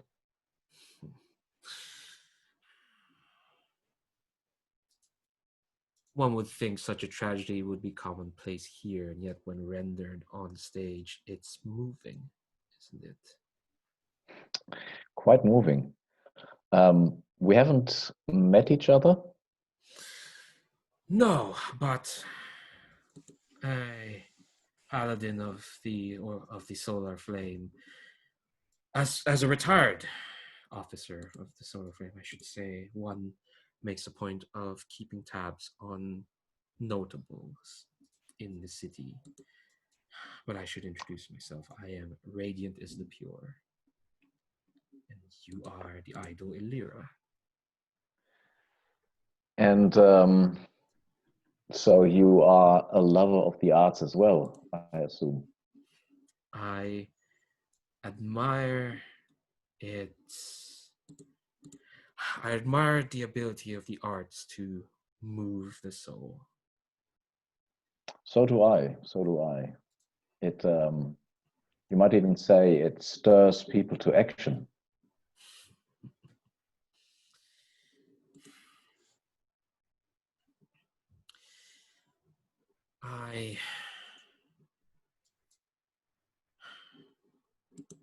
I think they lean back into their seat, and there's a creaking of this of the seat. I wonder though, what actions one might be compelled to believe in simply through the power of great emotion, as delivered through the stage. I mean, compassion, maybe even anger.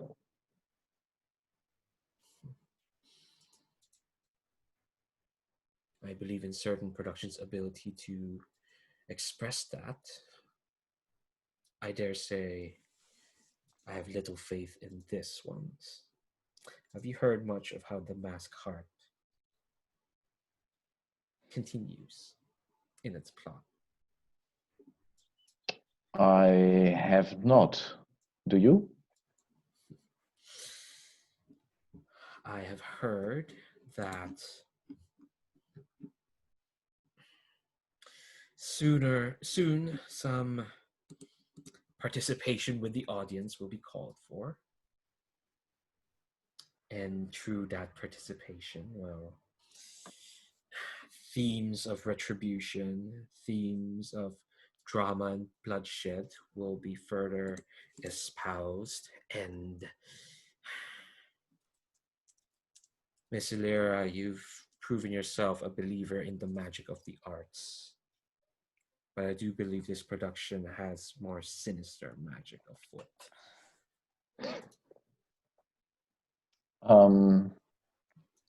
Well, it depends. It depends on what kind of action the play the play causes people to do. Could be sinister. It could be liberating. We cannot read the guy. Like he's obviously He's wearing a mask, yeah. yeah, but like in the voice maybe, or in his posture, is he angered if I keep on referring to revolution and rebellion?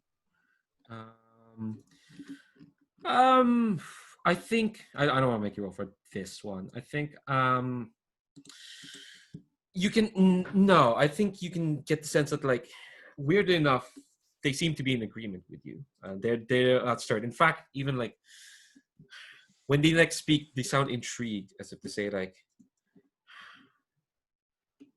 Miss Illyra, what kind of liberation are you looking for? Is it one brought about by the people, or one forced upon them by a contusion on reality?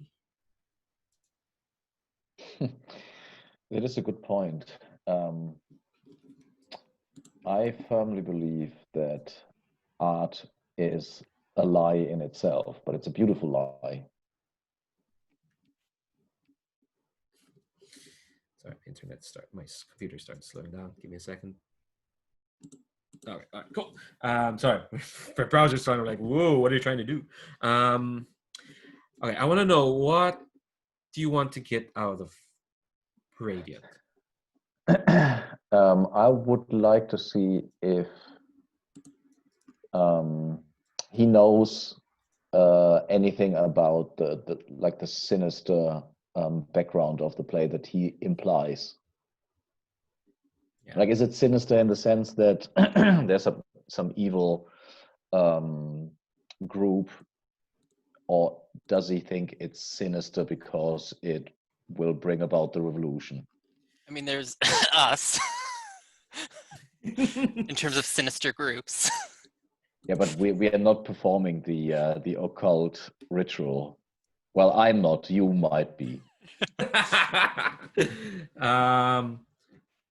I should mention that, like, because they're wearing the mask, as written in the book, Radiant uses she/her pronouns, but I've not. I try to figure out how to drop that in, because she's wearing a big fuck off mask, but it's fine. I'm just like, that's what's written on the page. Yeah, I think she's amenable to be convinced on your side. Make a roll. Well, I want to say this is, and you correct me if I'm wrong, but this is compel Yes. and high society. Yes. I think. And I don't know. Actually, no. She'd be more of the order side. Okay. It's 2 dice. Yeah, I don't think that I'm deceiving her. But No, you seem very upfront. Okay, it's just the 2. All right. Well, oh my God, it was a 10, but now the highest die is a 3. Oh. Ooh. I think before you you say like, yeah, you're trying to convince them, and before you can say anything, there's like a commotion outside, and you hear like a voice shouting, "No, no, let me go, let me go." You recognize that voice because you've seen the owner of that voice hangs around Diadon a lot. I was probably introduced to you as his squire, and you hear this rather like silky, threatening voice just saying like, "You're not meant to be here, are you, would-be knight? You're not meant to be in this environment. You," and you hear like a slapping sound, a light slapping sound. It's almost like slapping the cheeks. "You are not where you are meant to be. What are you doing here, little knightling?" And Alira turns to Radiant and says, "You have to excuse me for a second," and rushes to assist the Marushka. What's her name? Manushka? Yeah, Anushka. I will say, yeah, it's a failure, so we'll take some stress. I think this is gonna be on your reputation. Mm-hmm. It's another d6. D6. Let's see. And that is a 3. Okay. Yeah, rolling low on stress die. It's pretty good. Heck, why are these a different font? Why are these X's a different font? That's really weird. Okay. Yeah, you're doing fine. That's a 7. So yeah, I think you're gonna. I think Krell, you see that, yeah, Illyrius just walked off. And here's something else. We'll just kind of wait there for the moment. Krell, I think because you're at a very good vantage point, you're gonna see the effect of the end of the first act on the crowd. I think you see the commoners as they're talking to each other. They're very animated. They're very like they're really talking to each other. I think you get this like pervasive atmosphere of like resentment is starting to rise from them, Krell. Um, and like talks of like hunger as well. There is like, yeah. Also, you see like this rather sweet smoke kind of like curl around their ankles, kind of like emanating from the stage. And the other thing, you know, Never combined the word sweet and smoke in one sentence myself. Smoke, anyone on me? Look, I'm just reading from what's on the page. Yeah, and I think here's the thing you notice as well, because there's like from the crowd, 2 to 3 or like 4 people are like breaking up from the pack, and you can tell they're not like angry talking to each other. They're like headed towards like the orchestra pit, and they look like they mean trouble, for sure. It's like it's almost like, you know, Act 1's done. Now they need to get into action, for sure. Okay, so it sort of looks like a band with a predetermined. Okay, I'd like to warn our knight. So I'd like to descend one of these ropes and whisper in the ear of my compadre. and Diadon. tell Diadon that the crowd out front is becoming agitated, and I can't work out why. I don't think the performance was that bad, but there's a group broken off from them that looks as if they're there to cause trouble. So I'll keep an eye on you, Didon, but yeah, try and keep an eye on them.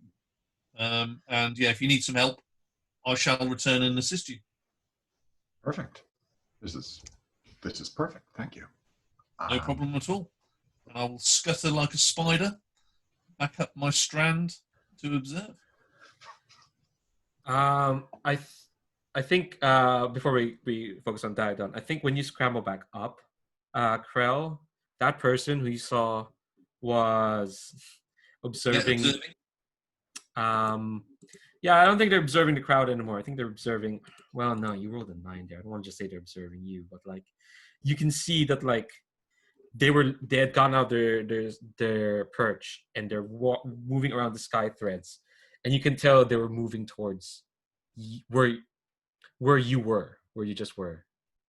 So Okay. you get the sense that in these sky threads where there's like a bunch of people walk. Yeah, I'm definitely being observed or pursued, it seems. Yes. Yeah. Yeah, and they're looking for you now. Is there anything else? I have sneak if you want me to disappear. Yeah, go ahead. Yeah, I would actually ask you to do that. Cool. So sneak and yeah, high society. You're still love to be in a very hoity-toity opera. Yeah, well, you know, I've got crime or low society. I'll try and blend in at any stage around here. Yeah. So 3 dice then. Any difficulty? Although I think I was on 9 before. Yeah. Actually, give me a second.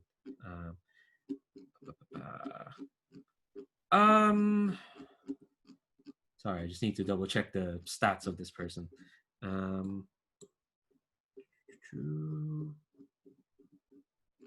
Here we go. 1. 1. Yes. Okay, I will remove a dice and roll 2. Oh my! Oh diddly dee! There we go. Oh. 2 10s. Wow. That is, I think that's a double crit, isn't it? Because they do add up in this. Yes. What happens like when you crit, you inflict +1 stress for every dice for every 10 you have. Actually, yeah, this person would have resistance. So this is like, I'll just explain. Resistance, stress is kind of like HP for some characters, and there are multiple ways to inflict stress, which is usually the main one is hitting them, but there are other ways like sneaking around or talking them to death. You all have like different resistances, but an NPC only has one, and that's the number of stress they can take. And let's see. I would say, let's see. Hold on. Here's what I need to do. I should have done from the side.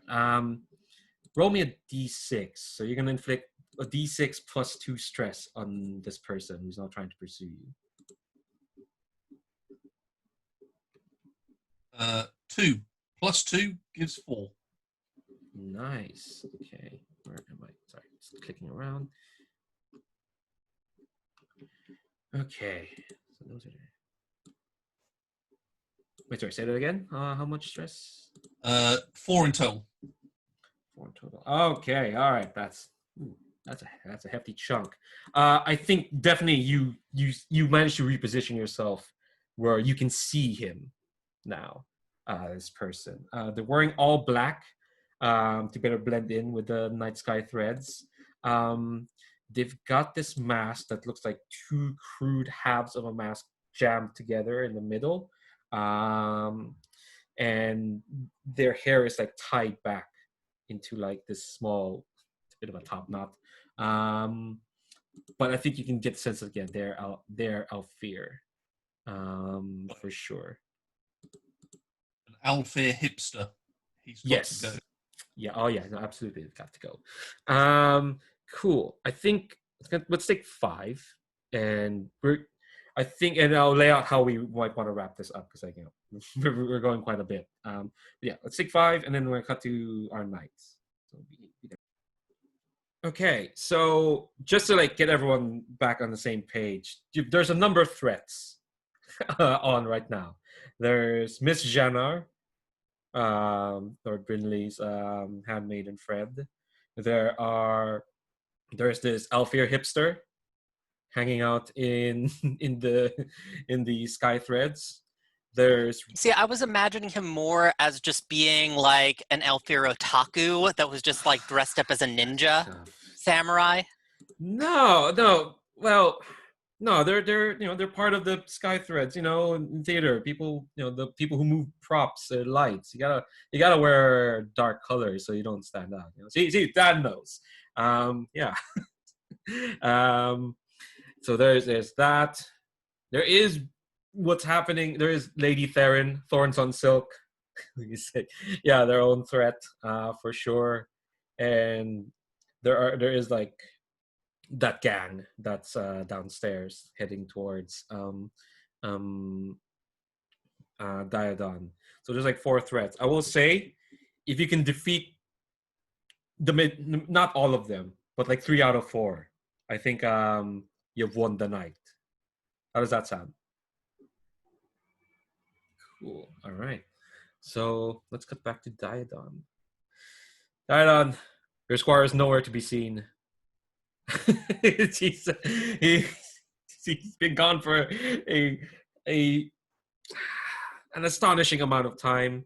I will say, actually, the entrance that you're guarding is actually like, I would say it's on the way of where Lord Brinley needs to get to the other ritual space. So the two of you can like run it, or at least Lord Brinley can walk by and you see Diadon's like there guarding the entrance.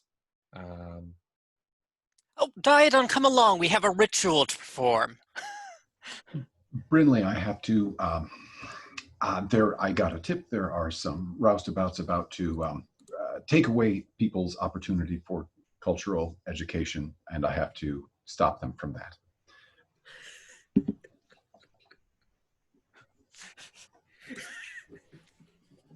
Didn't expect Well, that, perhaps, did you? Is it on the way? I would prefer to have a helper for this ritual.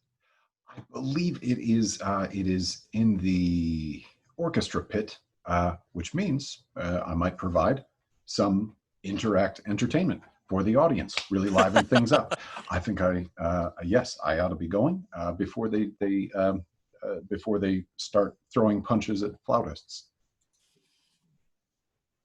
I will say the ritual space is the orchestra pit and ritual space are quite near each other. Oh, then let's go. Yes. Okay, they're 2 unlikely buddies. Yeah. So I think what the scene you'll see is it's a bit of a commotion. There is like this group of like 4, for lack of a better term, thugs, trying to muscle their way, and there is like a bunch of stage hands who are kind of like nah. But you can tell like they're trying to like keep calm, everything. I'd say that's to your right. To your left is kind of like the door towards the ritual space, as Brinley knew of it. And yeah, I think what you'll see, especially Diadon, you'll see that like the group of thugs, they're kind of like trying to break through the stage hands. They're kind of like, nah, we're and one of them kind of like takes out like a small knife and actually no, it's like a billy club, a small billy club, and we'll start trying to like whack their way through the stage hands. Diadon, what do you do? Oh, I think Diadon dives right in. Yeah, that is rule number 1 of backstage. Don't stab stagehands. Diadon, I think, is going to try and knock this knife from this young man's hand, from this young person's hand, with his sword, the flat part of the sword, first. Okay. All right. Sounds like a roll. You have 1 die. There's fight, and I don't know if your domains count for this. I do have, let me see here. When I'm in front of a crowd, sounds like this is a crowd. Yeah. All of my weapons count as brutal, which I think I have it somewhere in front of me, but I can't quite remember what that means. Oh, I got the definition for that tag here. Brutal. Perfect. When you roll for stress with this weapon, roll 2 dice and pick the highest. So that's pretty good. So that's not the fight roll. Cool. So 2 dice to see what happens. Yeah. Brindley, are you helping, or are you just How do I do that? Basically you lend a die if you have a relevant skill or domain. Do you have a relevant skill or domain? Oh, Fight's already I think used. Brindley may not be much assistance in a fight. No, that's actually I do. Let's see. How do I activate that? Oh, you have to roll. You have to spell. You have to. Yeah, I do have a is this? spell that gives me the fight skill temporarily. Jesus Christ. You don't have to right now. This is just an assist on a roll. But yeah, but I don't have a skill that helps otherwise. Okay, I have an 8. If that. Okay. Yeah. That's Okay, helpful. That's sorry. good enough. Yeah. No, that's fine. Hell yeah. So, obviously, you're not trying to kill them. You're trying to knock them out. That's perfectly fine. Let's see at your sword. D6 with piercing. So you're gonna roll because you have a brutal tag because the crowd is around you. You're gonna roll 2d6 and take the highest. Okay. And let me see the resistance on this crowd. Ooh. Oh, come on. Not great. We got a 1 and a 3, so a 3. Okay. You will knock out. You will knock out the first one, but there are 3 more, for sure. And I think the stage hands are kind of like. One of them shouts, "Start the second act!" And they pull out their batons, and the 3 thugs kind of like pull out their weapons, and one of the stages kind of like, "You're with us, Sir Knight." Yes, I'm security. Let's go. For the honor of theater. And this brawl is gonna happen as the orchestra starts playing.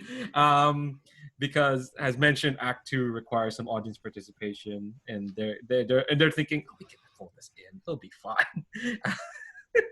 Okay, so that's what's happening with Diadon, if that's okay. Brindley, are you joining in this kerfuffle, or?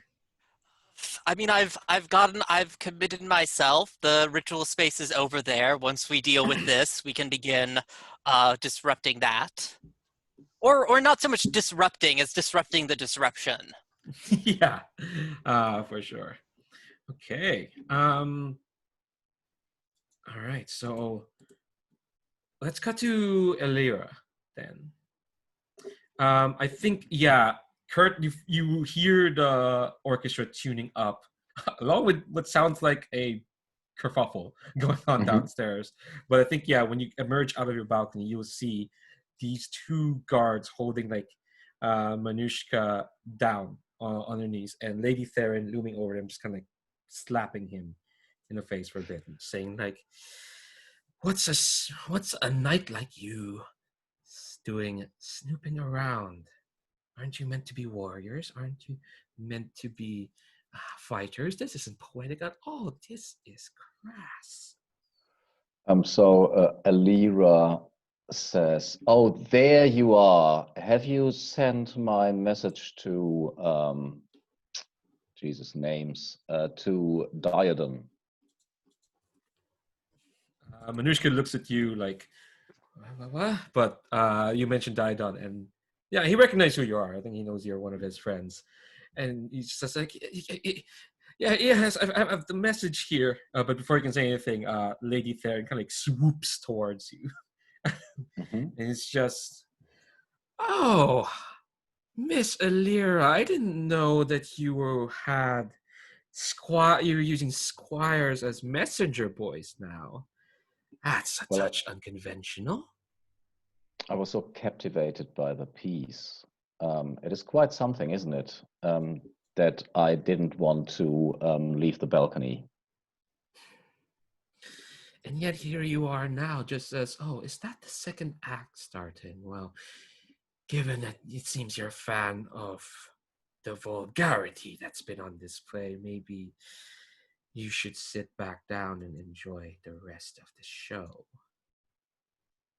Oh, I definitely will. Manushka, are you joining me? I think Manushka looks at you, and looks at Lady Theron, and looks at you, and looks at Lady Theron. He's stuck in a hard place. I think, Is that deception, maybe? yeah, Deceiving the lady? yes. I will say, let's see, high society, yeah, got 3 dice. I will say Lady Theron is a big deal in Ivory. Mhm. She has a difficulty of 2. All right, let's do it. 3 dice. Difficulty of 2 takes away 2 dice. Oops. So I just roll 1 then? Yes. Oh, that's unfortunate. All right. Oh, wow. It is 10. So how do you stand up for Manushka? I think what there is, Alira's art is obviously seduction. It's dance. There's like a almost erotic undertone to all of her movements, and I think that by giving what's her name, the Lady of Thorns, Yes. Thorns on Silk. Lady Theron. Thorns on Silk, like a seductive look, and it will definitely turn into her favorite partner in the course of this session. She might be distracted enough to forget about the squire. So what I say is, Manushka, you do need to pass the note to me. Come on, join me. Yeah, I think Lady Theron is really taken in by your glamour. That she just kind of like makes a hand gesture, and her guards kind of like let go of their weight on Manushka's shoulders, and he just scrambles to the balcony. And Lady Theron just kind of like looks and says, "You know, Miss Alera, I'm quite the fan of your work. I would very much like to invite you for a special performance if you're willing. Not tonight, but maybe in the future." I'm very willing. I think I think this is a 10, so she is kind of like she's very taken in, so you can like just kind of like leave on that note and kind of like leave her wanting. And can I like for my ritual, can I get some kind of like just as a fictional positioning that somehow I get the I don't know, I get the type that she would fall for from that interaction. Oh yeah, absolutely. I think you got her sussed out. It's a 10. No, it's a crit. No, give you that. I think definitely she's gonna be like less interested now on the play and more on the chance to see you after the play. So in a sense, she is kind of neutralized for the moment, if that makes sense. I think when you come back to the balcony, like you notice that like Radiant was not watching the play. She was actually like the door was open. She was just like watching you. Before she could say anything, Elma's gonna like, shh, second act starting. Gets the two of you to like sit down. Okay, I'll explain the second act and we'll cut to like Krell. Act 2, Chains of Gold and Fire. Jean-Val hated his durance at first, but was sentenced to work as the Lord's agent, killer, and finally duelist. This has led to a series of dramatic duels in public and private. And the main thing that happens here is that, like, members of the audience are asked to participate in some of these duels, which is just fab. It's just great. But part of the story of the act is as the years go on, this drow criminal and the Alfir lord they're sentenced to, a bit of affection starts to form between them. Dare say, love.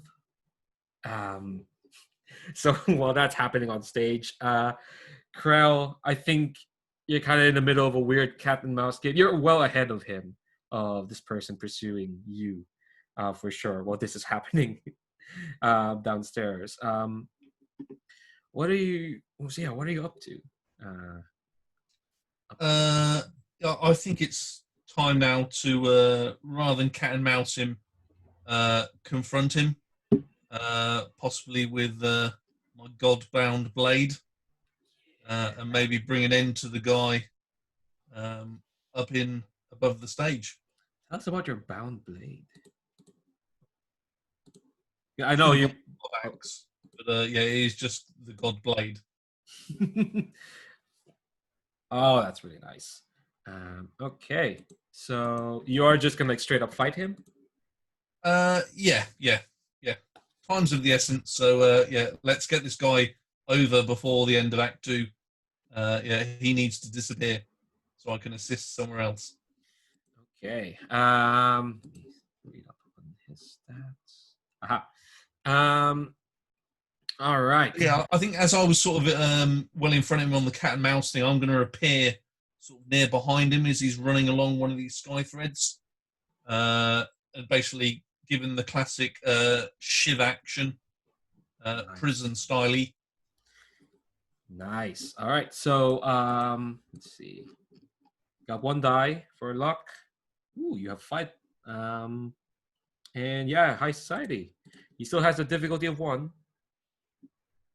Okay, back to the 2 dice. What I will do, I'm going to activate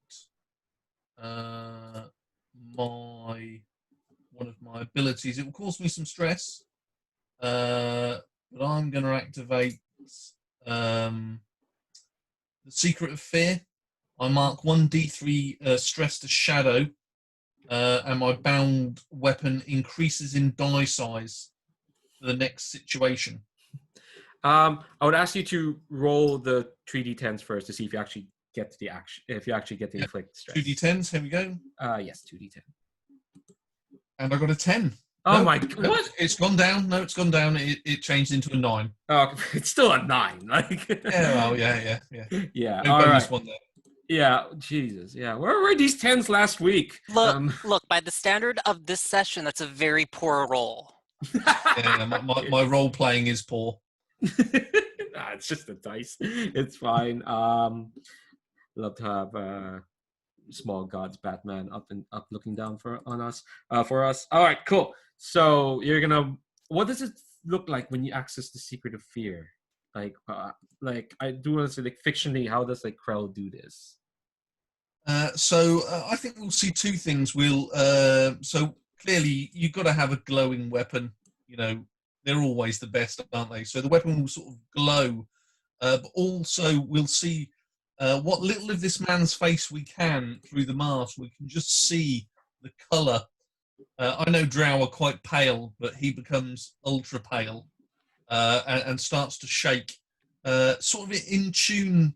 He'll sort of vibrate to the sort of same frequency that my white hot blade is now sort of vibrating to as I shiv him. Nice. I'd say nice when someone gets shivved, but this person probably. No, I'm reading his write up. No, he deserved it. So it's a 1d3 shadow stress to myself. Yes. I have a d3 dice ready to go. So here we go. Oh, it's your first stress of the session. Oh. Yeah, unlike last week where it was racking up. So last week there was only 3 people, so true. That's 1 stress against shadow. Oh, and you have a 2, so it's fine. Yeah, even if I roll, it doesn't matter. It gets negated. So, yeah. So now you have a D. What's your shadow? I think the blade is a D3. Mm-hmm. So that will jump up to a D6, and it is piercing. So unless he's Piercing. got hardened armor, I will ignore. There we go, D6. Yes. Oh, that's not good. That's only a 1. It's a little shiv. It's still, man. Don't worry. You are kind of like it's you're still a 9, so he's not gonna be able to inflict stress with you. In fact, here's kind of like what happens. You shivved him, and as the tip kind of like pierces his skin, he like snarls and kind of like grapples onto you, and I think you kind of the two of you get wrapped around in the sky threads, and it's you start to like kind of like swing around near the stage, and the audience like ooh. I was like, oh man, that's representing the competing there are two wolves inside of Jean Val. Well, not wolves, they're two. Indeed. So I'm locked in Mortal Kombat. Yeah, exactly. You get a sense of that as you swing back up into the sky threads, and yeah, you're locked in Mortal Kombat at the moment. We'll come back to you. But for the moment, he's distracted from what he's meant to do because he's fighting you. Let's cut to Brinley. You're fine. You're doing a mock battle near the stage as the play is happening. It's part of the gig. Brinley, you were sent by Miss Janner to ruin this other ritual space, but I'm sure you have other plans.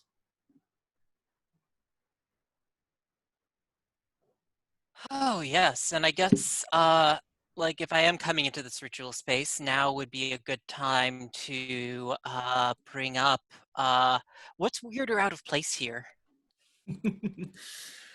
What's weird? Because at once per scene, I just get to ask that to you. Yeah, these boobs are ridiculous. I think let's see. Oh. Okay. You feel. Okay, I'll ask you this, Brinley.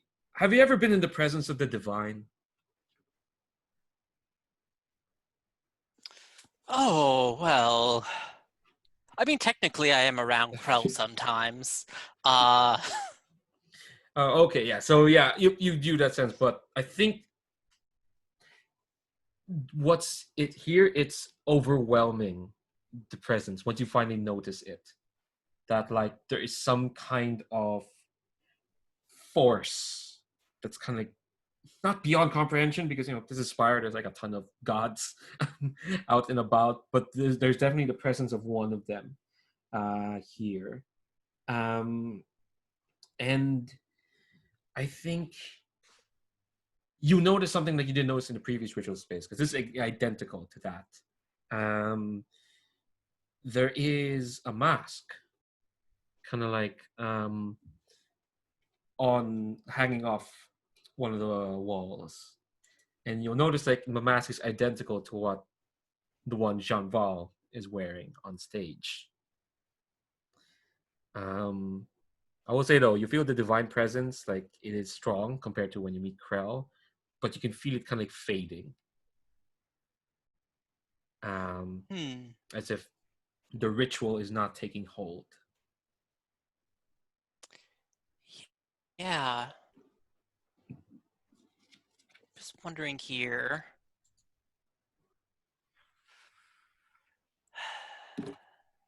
Yeah, I guess I will I'm gonna full on don the mask and kind of I guess I'm trying to I'm trying to figure out how I could repair this ritual space. If I could make up for the other one that was defiled. Would that be investigate occult? Yes. Okay. Yeah, that'll be the one. To access kind of what this mask knows. Yeah, okay. So let me clear those. or delete them. And Yeah, there's no difficulty here, I'd say. cool. So that's 3d10 then. Mhm. I mean, that's also what I'm hoping. Like, I don't know yet what exactly this ritual is. I want to further it in some way, whether it's to subvert it to the Night Mother or further or like carry it out. Yeah, I mean, That's a 7. all the ministry kind of knew is that, like, this this play, when it happened, it caused riots and rebellion. It'd be neat if that happened here. Yeah. All right, a 7. Okay, lovely. All right, now I have to describe what it's like to talk to God. Okay. I should just ask you what is it like to talk to God? Um, brilliantly. Um, it's a bit of a tall ask. I'm sorry. I know it feels a bit, I suppose, like that point just in between, like a wonderful high and the hangover the next morning. Like you're balanced just on that point. Yeah, I think. Oh, bracket going on. This God starts talking to you, and you realize it's a God like you kind of know, because a lot of gods people know, but this one, the masked God, is one beloved by actors, liars, revolutionaries, and spies, and they just say, "You're a storyteller, aren't you? A damn good one, from what I can perceive."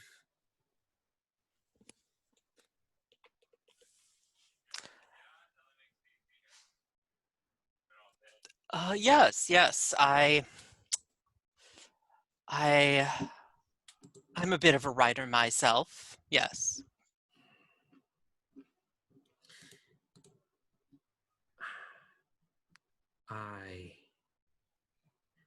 No, I didn't say I. I think, let me think of what they say. What do you think of this tale? The one being told to Spire. The one meant to bring about my influence. Well, in all honesty, I think it could use a few editorial touch-ups. And you would know what those touch-ups would be, storyteller. Oh, I should think so, yes. Roll me a d6 mind stress. Okay. That is a 3. Okay. 3 is still good. Roll a 5. And I think you hear this like deep kind of like breath, and I think you get suddenly like a vision of what this ritual is, for sure, and its end result. So as mentioned, the mask heart is in 4 parts, and as it keeps going, more and more of reality becomes kind of like unstitched, and bits of what's happening on stage, which is that this drow protagonist is like falls in love with the Elfir Lord, learns how to use that love to basically arm himself and use that knowledge to fight back against the Elfir. But of course, there's intrigue, there's love, there's star-crossed lovers, that sort of thing. But ultimately, the end result is that the the end result is like a purge of, or at least a fight back against the Alfir, as led by this drow criminal, and the ritual is meant to bleed that into the people watching.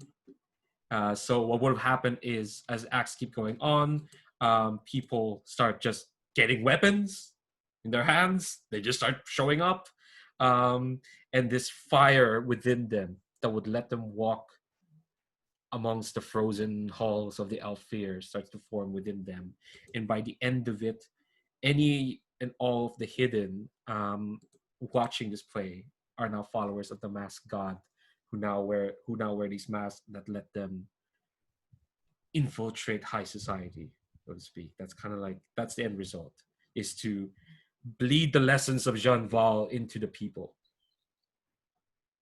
and that's what you get, Lord Brindley.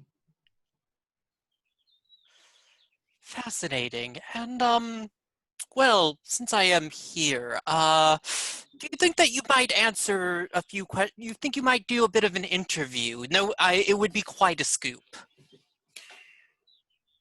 He's asking in all seriousness. I think I'll follow this as part of your success. I think they'll say, I'll accept if you improve our opera right now. Oh.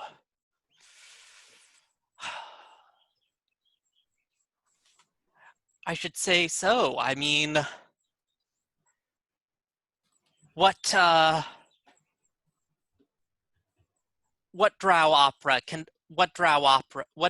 about the drow opera could go without a trio? Okay. I think as you say that, suddenly you feel the connection not cut off, but like suddenly you hear a banging on the door, and Vierna, the stage manager, bursts in and says, I can't believe it, but we're being asked for edits right now, and apparently you're the one who has to bring them in, so come over here. Yes, and I just come over to the script, just start like crossing things out, tearing out pages, writing things in. Okay. I'll need you to get me a composer as well. We're going to need to do some new musical numbers here. I think we're reaching the end of Act 2, so that's where the big intermission is happening. I think we will cut to Diadon and then wrap up with Krell and then see where we end up, if that's okay with folks. Yep. Diadon, you're in the middle Valera, of somebody's gonna have to play this new third lead. God. Jesus Christ. Diadon, because I want to get this on stage. You know how I mentioned how members of the audience are being asked to participate in the duel? Do you get involved in this? Yes, I think so. Maybe accidentally, maybe chasing one of these roustabouts and wind up on stage. Yeah, and I think Jean Val, again played by Anton, who in this part of the story, yeah, he's being forced to work for this Alfir Lord. He's the duelist. I think he just like points a rapier at you, and he's singing very, very well, and he's almost like gesturing for you to like start singing. What do you do?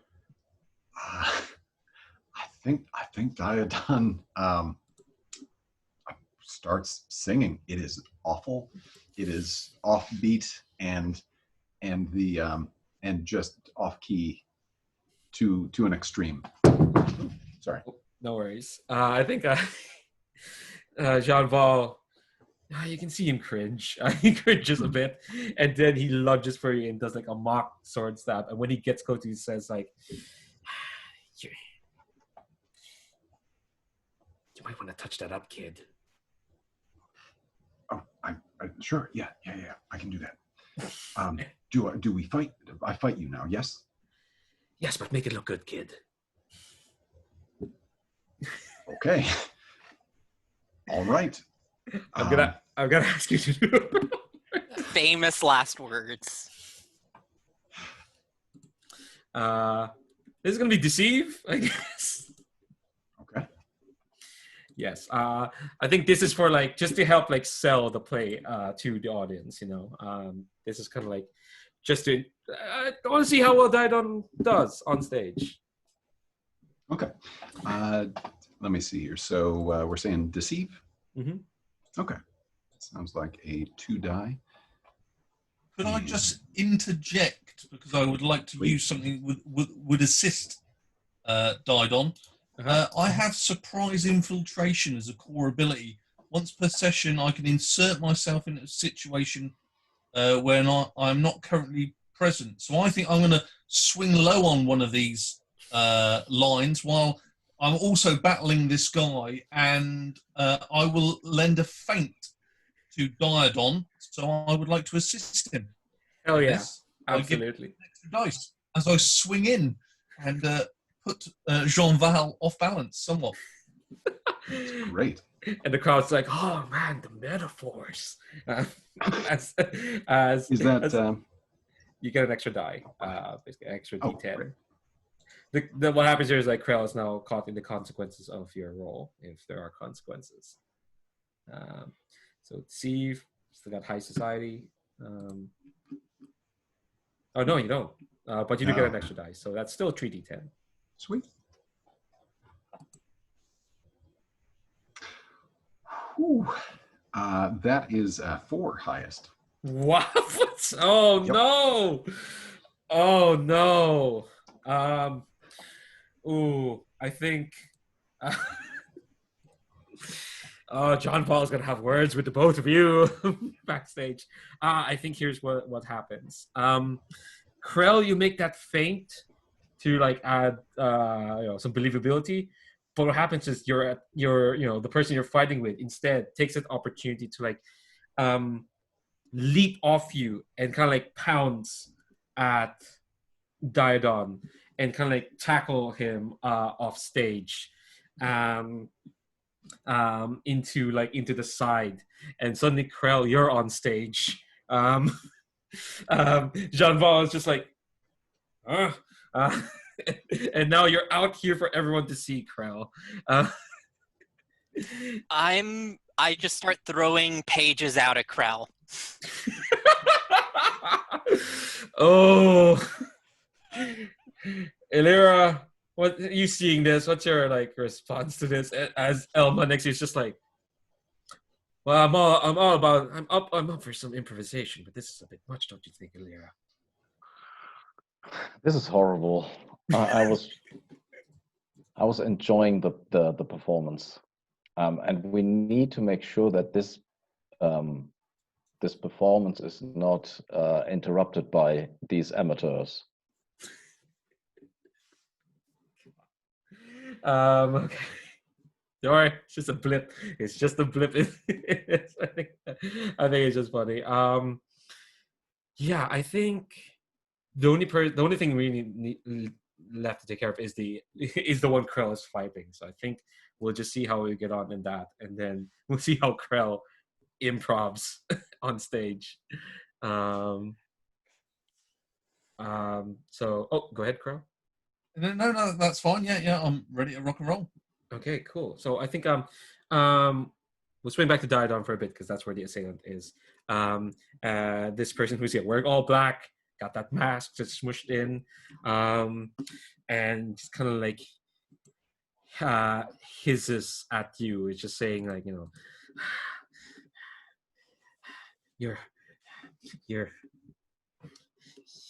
you actually no, they don't know that you're part of the ministry, so they're just like confused. They're like, I think they're hissing like the word heathen at Krell, and then start hissing at you, Diodon, and just realize, wait, no, that's not where you are. And I think they tried to get off you and go back to the stage to keep fighting Krell. What do you do, Diodon? I'm going to try and move. I think Diodon is going to grab this person and say to them,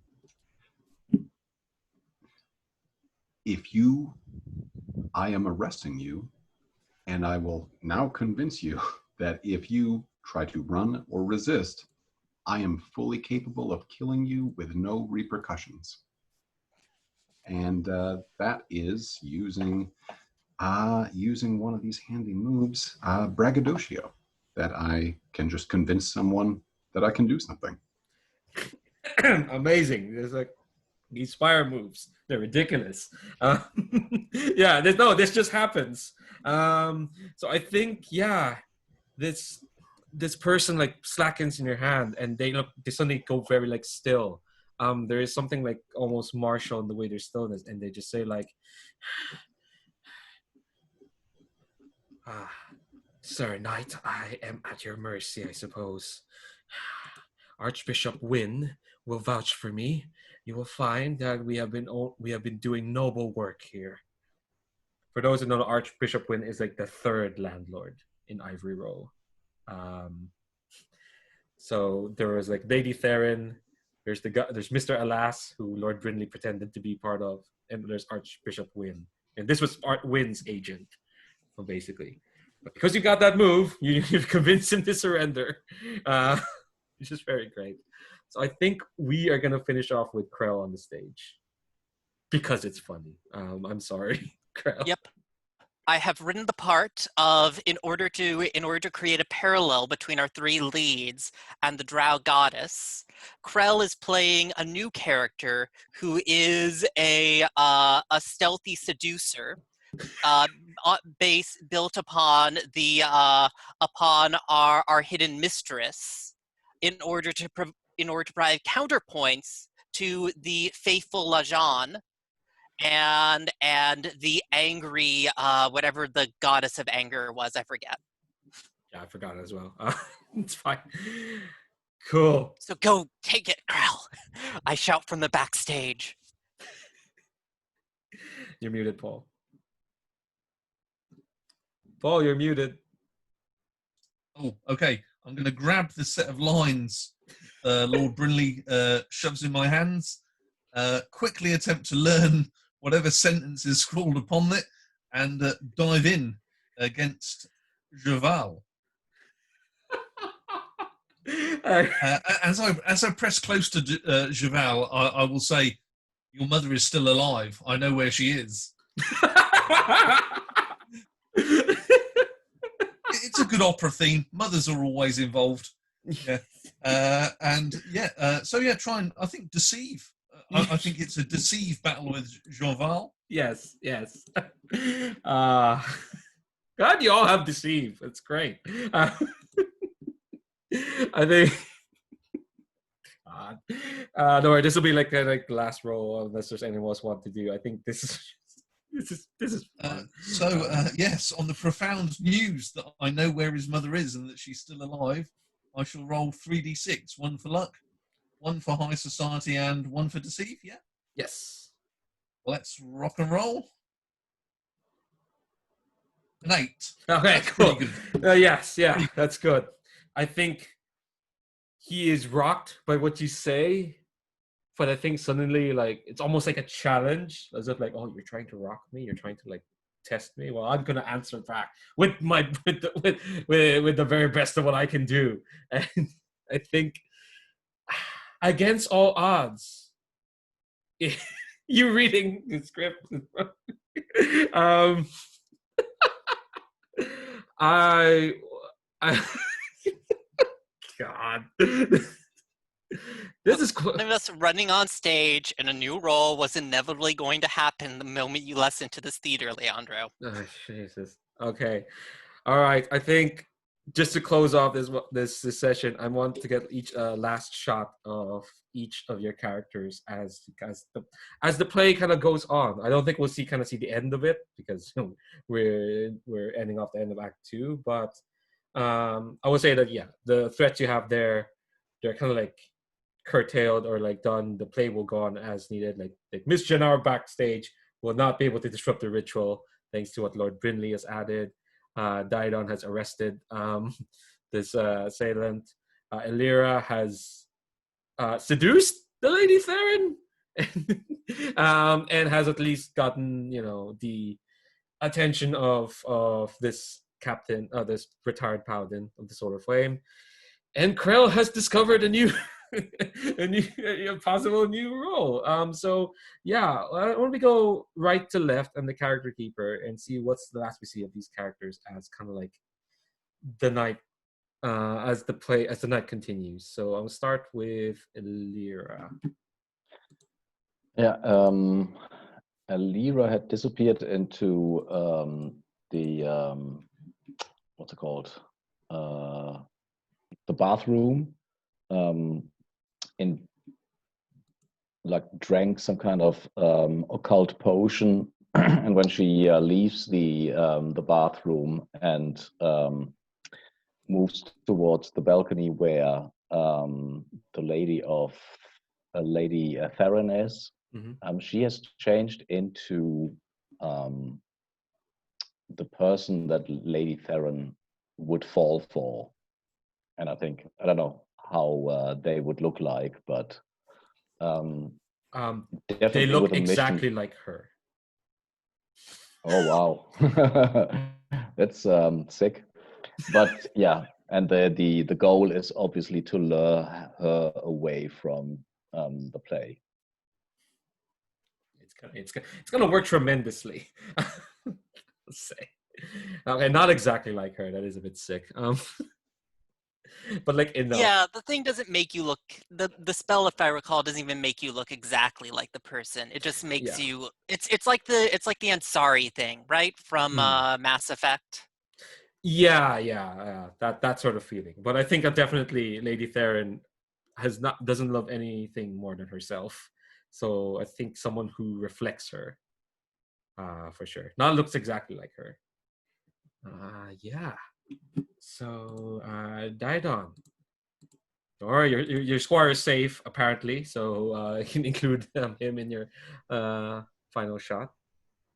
I think Diadon has borrowed a bit of scrap rope that's always around backstage in theaters, and has tied this person's hands together, and he and this person, this interloper, and his returned squire, whose name I do remember, and it is Manushka, all return to the backstage door, keeping watch, passing a flask between the squire and he, and occasionally he offers it to the tied up man, but he never seems to want to take a drink. Oh yeah, no, he's intensely. He's dedicated to a faith. He's not into alcohol, although he looks very tempted. Cool. Lord Brinley, how are you doing backstage? What's the last shot we see of them? Oh, I'm doing wonderfully. I've already added on a sixth act. Jesus. I think you do see that, like, finally the stagehands get like corral Miss Jannar, who was absolutely an assassin sent there by Lady Theron, for sure. But I think you do get a sense of, like, because of your bolstering of the play, all the stages are like, right, we're doing this, we're making this happen. Yep. And I think that we also see me later on. Just so tell me, who is the masked god? Are you seeing anyone? I have heard about a thing between you and the laughing god. Is that true? The answers, well, they're privy only to you for now. And last but not least, Krell. What's the? I think we'll We'll see. soon be privy to all the readers of the Silhouette. Go ahead, Krell. I think we'll see the backstage.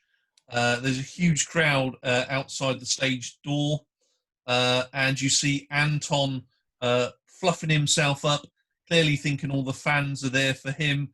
Walks outside, and the whole fan base are just shouting, "Krell, Krell, Krell," as they're waving the Silhouette newspaper, and they're all shouting, "Krell, Krell," and you suddenly see Anton sort of scurry away.